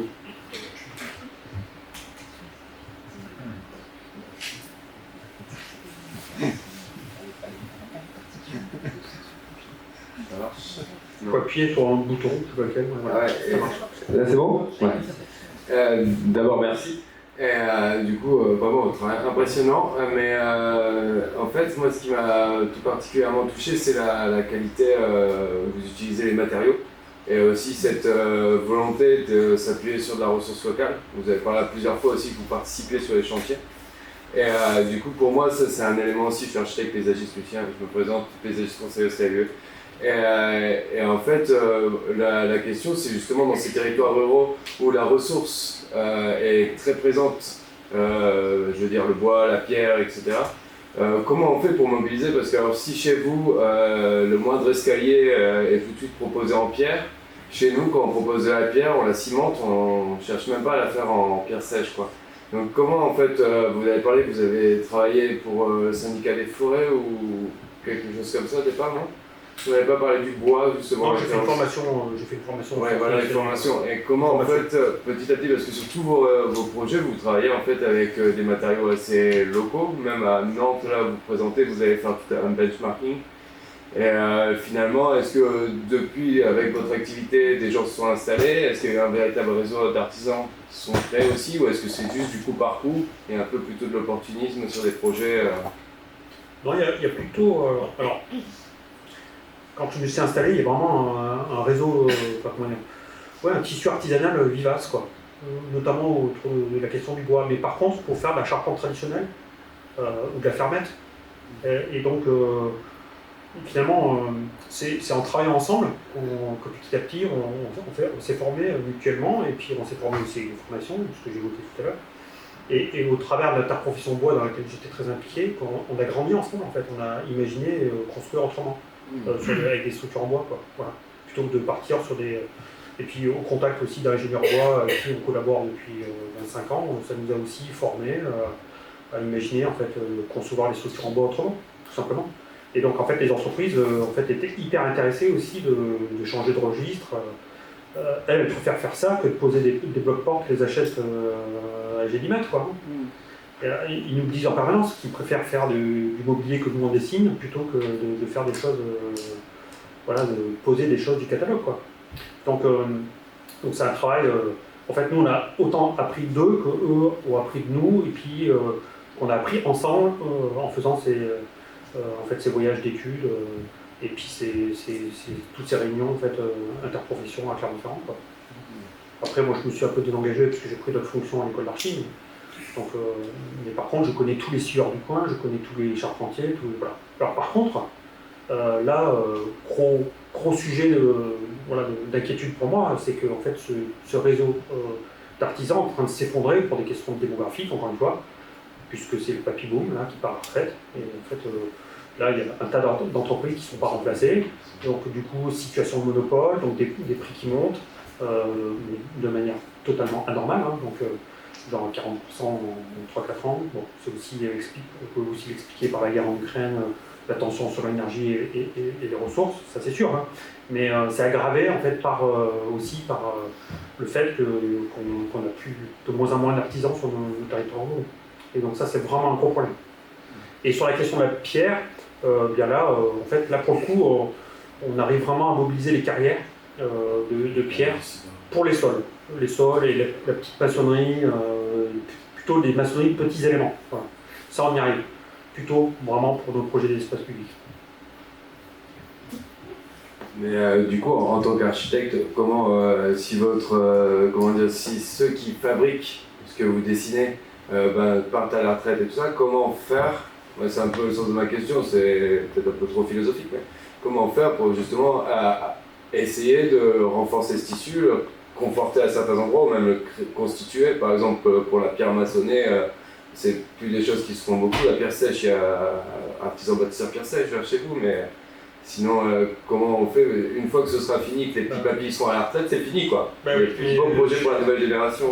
Je suis un peu comme vous, à part mettre la main à la pâte, c'est-à-dire qu'aujourd'hui, moi, régulièrement, j'adore bricoler, mais en fait, j'ai fini par faire les choses moi-même, quoi. Vous voyez, par exemple, tous les sols en pierre qui sont autour de l'immeuble, au G, je les ai fait moi-même. Aussi pour des raisons économiques, hein. Moins cher. Mais j'ai fait moi-même tous les pavages en granit, opus incertum, lit de sable.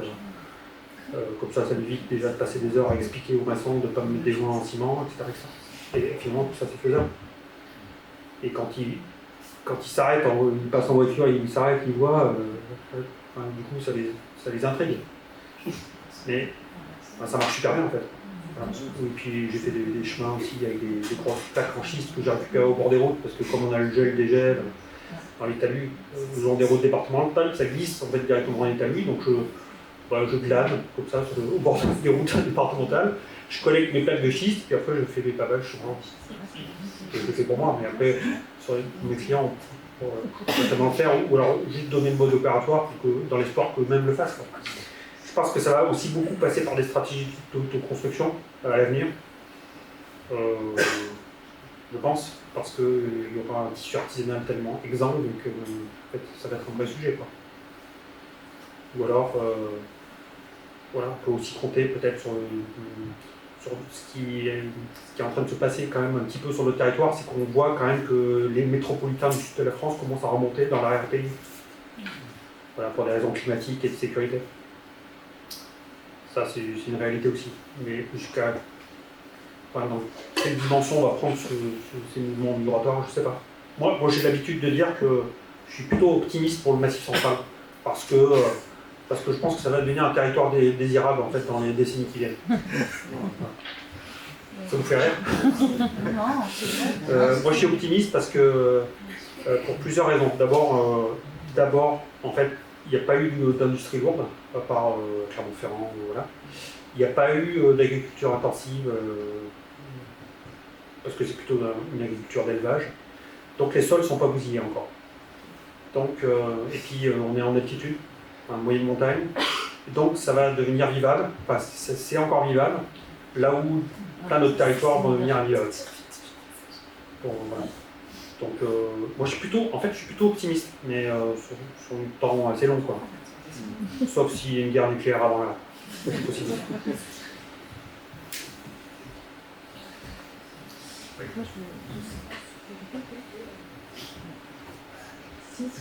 Là.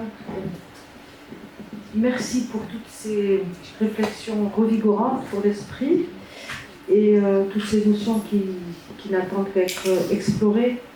Et parmi tout ce que vous avez dit, il y a une chose qui m'interpelle particulièrement et que j'aimerais vous entendre développer, c'est cette affirmation: l'avenir de l'architecture, c'est le paysage. Oui, parce que, en fait, c'est une boutade, hein, mais en fait, l'architecture, comment dire, on pourrait dire que, peut-être que l'architecture, on pourrait presque dire que peut-être qu'on ne va plus bâtir, qu'on ne va plus construire. On va se contenter juste de maintenir ce qui existe déjà. En fait, quand on regarde un peu les données démographiques, en fait, on va rentrer en décroissance démographique là, bientôt. Enfin, c'est déjà le cas, hein, si on prend pas en compte le sol migratoire. Finalement, le monde de la construction va se déplacer. Enfin, il se déplace déjà, hein, largement.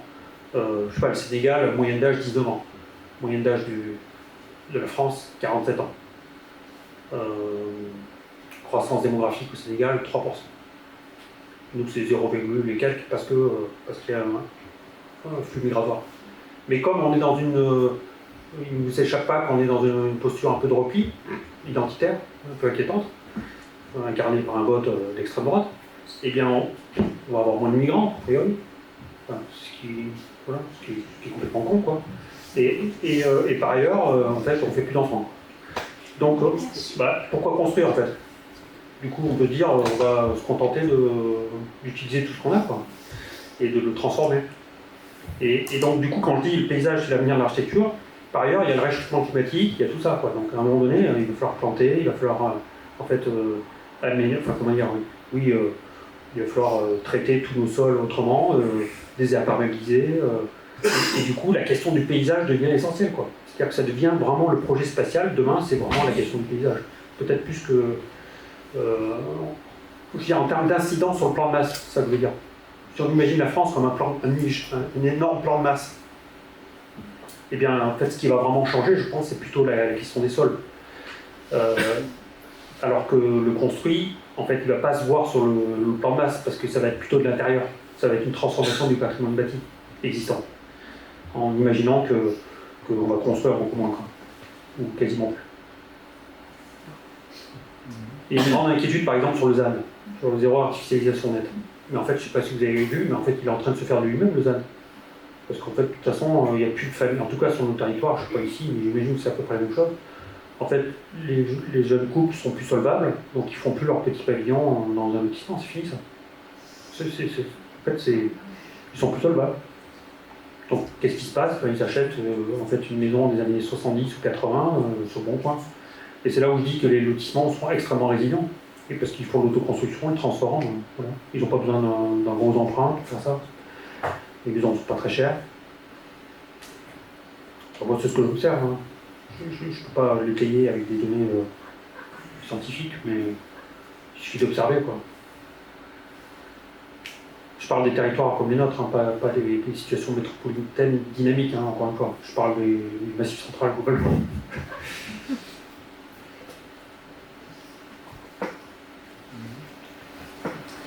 Moi j'ai une question aussi, plus sur la méthodologie. Pareil, merci, un très beau projet, très intéressant. Et comment vous faites pour convaincre les élus, disons, de ce genre de projet? Il y a la question du temps long, j'ai l'impression que vous êtes présent sur le terrain, à taper aux portes pour défendre vos idées. On a presque même l'impression d'un point de vue caricatural que vous dites je vais faire ce projet, laissez-moi tranquille, ne vous inquiétez pas, et qu'on vous laisse la place. Je veux dire, en fait, cet argumentaire avec des matériaux locaux qui est hyper intéressant. Souvent, on a le discours de dire c'est trop cher, voilà, c'est pas possible. Avec les appels d'offres, souvent, c'est les architectes les moins chers, et donc du coup, forcément, c'est pas les mêmes projets. Voilà, je sais pas si c'est clair la manière dont j'ai exprimé les choses. Si, mais en fait, c'est une question qu'on me pose souvent, mais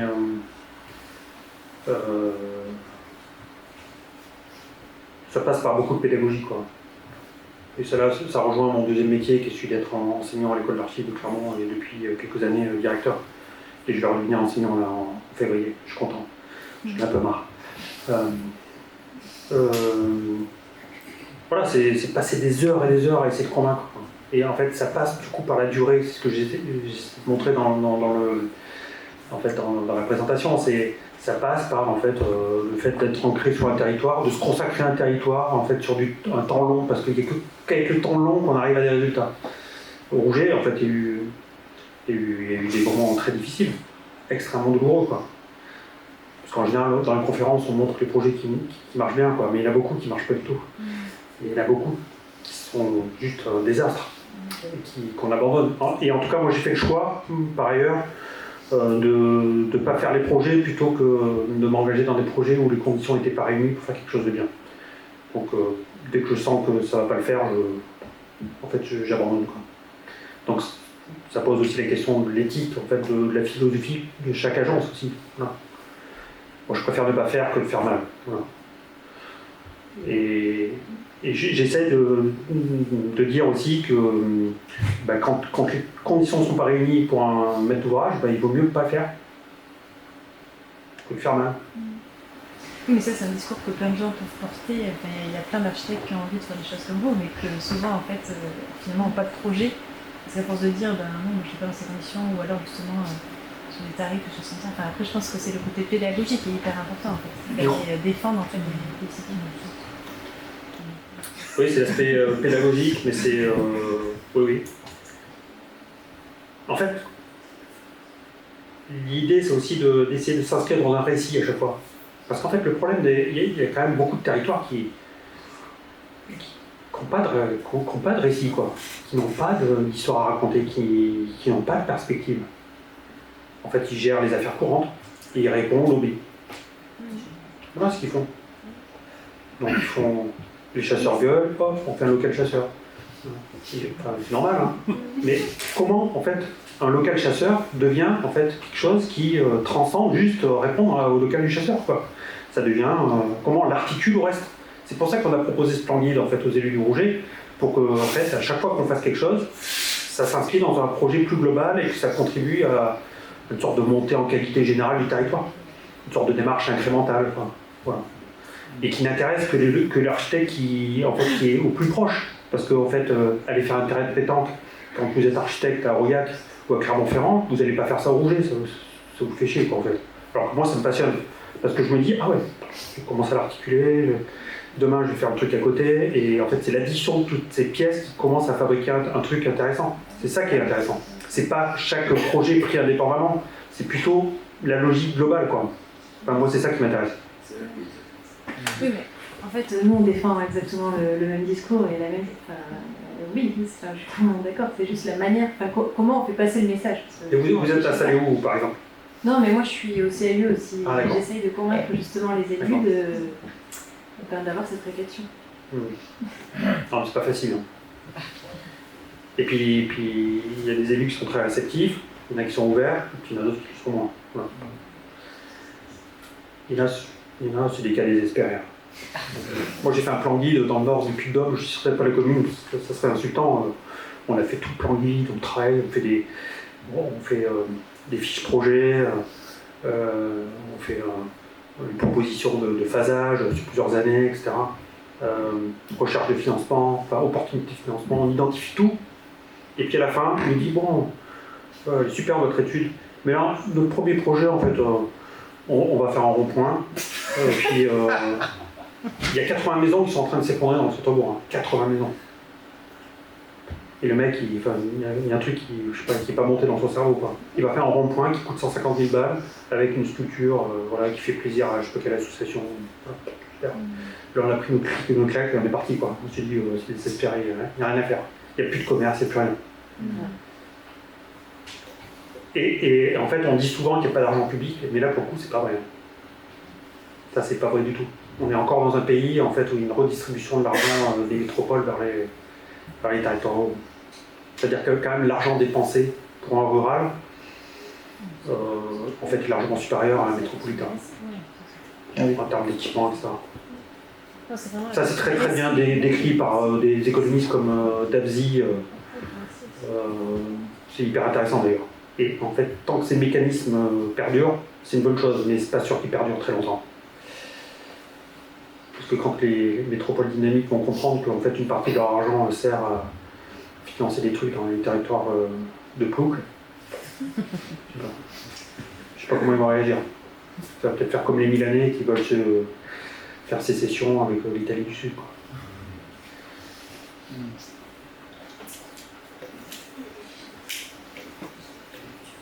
Sinon, il y a un exemple à 10 km d'ici qui est positif, dont l'ami architecte ne veut pas évoquer alors qu'il a été maître d'ouvrage. C'est-à-dire que c'est une scie mobile qui est venue couper tout un tas d'essences d'arbres qui ont servi à construire en grande partie un petit restaurant qui servira aussi de lieu de vie pour le village. Et donc on a vu tout le monde, tout le village autour de la scie mobile avec différentes essences d'arbres qui venaient de pas très loin. Donc j'en profite pour vous demander si justement le bois de construction par chez vous, ça reste vraiment une ressource qui est complètement utilisée, ce qui a priori n'est pas tout à fait le cas en Ariège, c'est ce que j'ai compris. Ça l'était jusqu'à la Covid-19. Voilà. Oui, parce qu'en fait, le problème c'est qu'on est pris dans des circuits internationaux qui nous dépassent. Et en fait, il y a quelques années, je crois que c'est le Canada qui a monté ses droits de douane vis-à-vis des États-Unis sur la ressource bois. Et en fait, les États-Unis sont reportés sur le marché français, et en particulier dans le Massif central. Si bien que le Douglas qui est dans la forêt d'à côté, là, aujourd'hui, en fait, il est acheté sur pied, soit par des Chinois, soit par des Américains. C'est un désastre. C'est-à-dire que les ressources qui sont autour de nous, aujourd'hui, elles sont très difficiles à mobiliser, alors qu'avant, on n'avait aucun problème. Aujourd'hui, il faut sortir les pagaies, quoi. C'est vraiment compliqué. Et c'est là où on se dit, mais en fait, mais ce qui se passe pour la forêt, se passe pour l'agriculture aussi. Hein. C'est-à-dire que là, nos terres agricoles sont en train d'être achetées par les Chinois. Là, en ce moment, en France, un peu partout. Les vignes, tout ça. On n'est pas dans une dynamique où on est en train de protéger nos ressources. C'est alarmant. Et donc, voilà, moi je constate là, que depuis 3-4 ans, en fait, c'est un vrai sujet de préoccupation.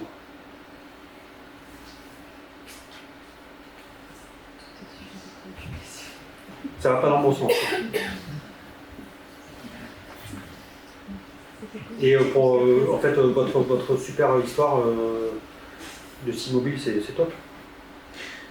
On fait la même chose en ce moment, une toute petite collectivité en Corrèze où en fait la collectivité avait une forêt de Douglas et on a abattu des Douglas dans leur forêt et on s'est servi de tout ce bois pour restaurer, en fait, consolider toutes les charpentes des bâtiments existants et faire toutes les menuiseries, tous les parquets, tous les solivages avec les ressources de la commune. Donc c'est possible, mais c'est une goutte d'eau dans un océan de conneries.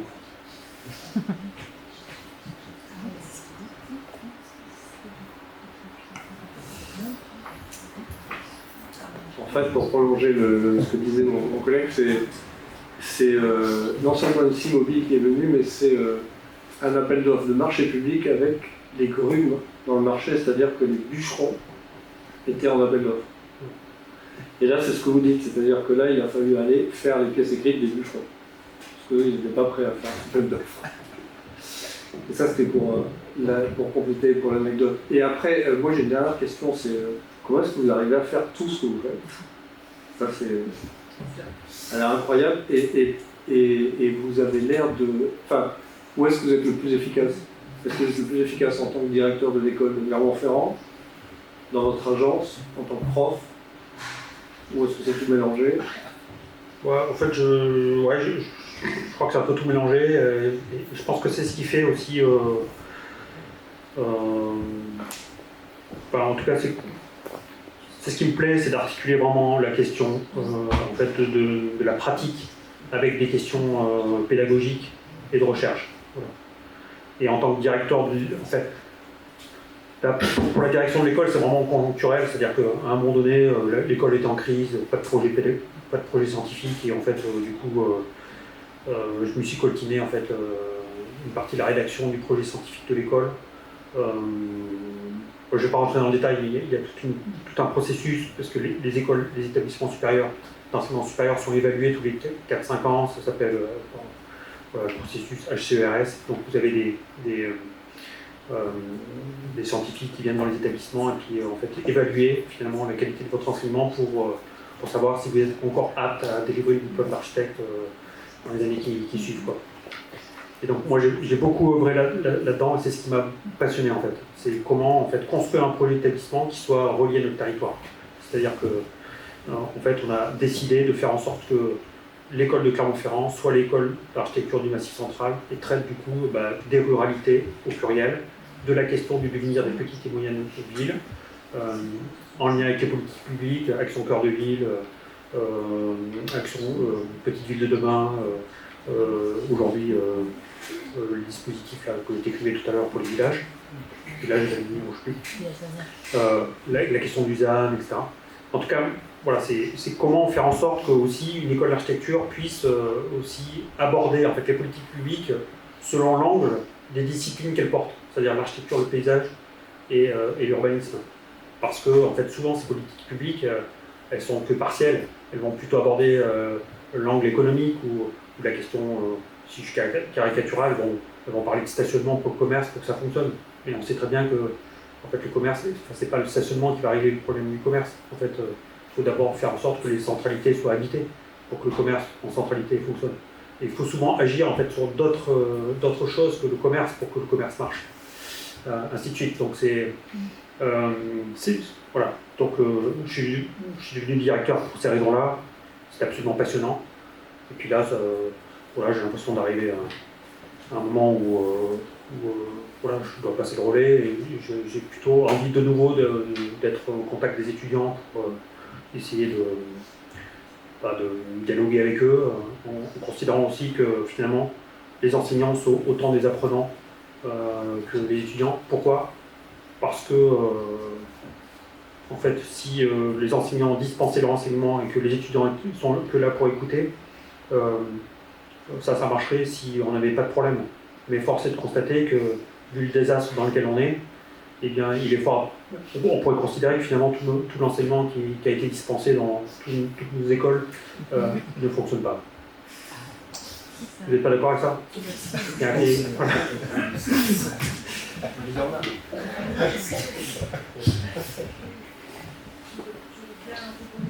Sur ce sujet-là, et vous interpellez justement en tant qu'enseignant et directeur d'une école d'architecture.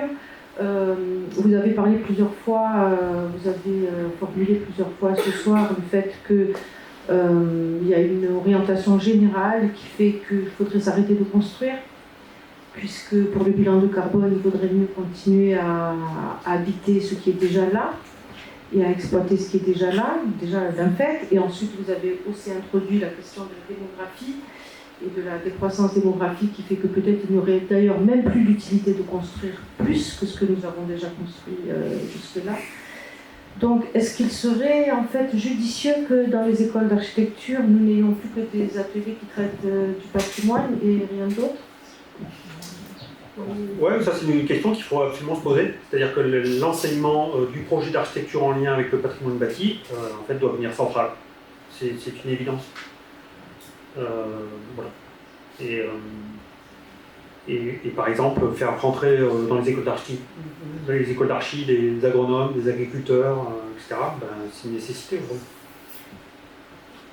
Pour comprendre que en fait, le sol, c'est pas juste une page blanche, c'est pas juste un support pour un bâtiment, quoi, ou une route ou un rond-point. En fait, le sol est vivant. Donc c'est en fait une refonte totale de la manière de penser en fait, les enseignements. En plaçant en fait, la question d'écologie au cœur, pas au sens politique, hein, je parle au sens scientifique. Replacer l'écologie au centre des enseignements. Le problème, c'est le temps de réaction en fait. Ça, c'est très bien décrit dans le bouquin qui s'appelle, vous connaissez sans doute tous, du couple Meadows là, dans les années 70, sur la croissance, quoi. C'est-à-dire à un moment donné, comment. Le problème, c'est qu'en fait, on sait très bien en fait, quel est le problème depuis les années 70. Mais le temps que en fait, ça monte au cerveau de tout le monde et qu'on change en fait, notre manière de considérer les choses, eh bien, il s'écoule 50, 60, 70 ans. Et ça n'en finit plus, quoi. Et on est dans un monde tellement polarisé aujourd'hui que ceux qui risquent de gagner sont ceux qui en fait, prônent, comme Trump, en fait, le pétrole, le gaz, le schiste et les SUV, quoi. C'est eux qui sont en train de gagner. En France, c'est eux qui sont en train de gagner aussi. C'est terrible. Donc il y a la problématique du temps de réaction et la problématique aussi de cette polarisation extrême en fait, des opinions qui est alarmante parce qu'en fait on est en train de verser du mauvais côté. Je pense. Rendez-vous dans quelques années. J'y vois pas très beau. Hein.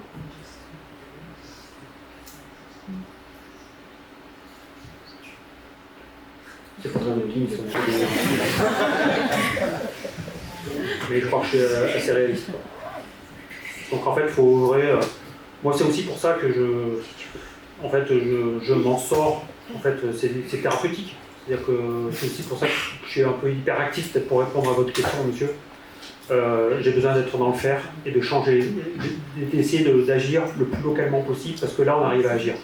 Et peut-être que c'est l'addition de tout ça qui pourrait peut-être en fait, faire en sorte qu'on fabrique peut-être une multitude de petits systèmes résilients. Et en fait, on lutte contre de tels...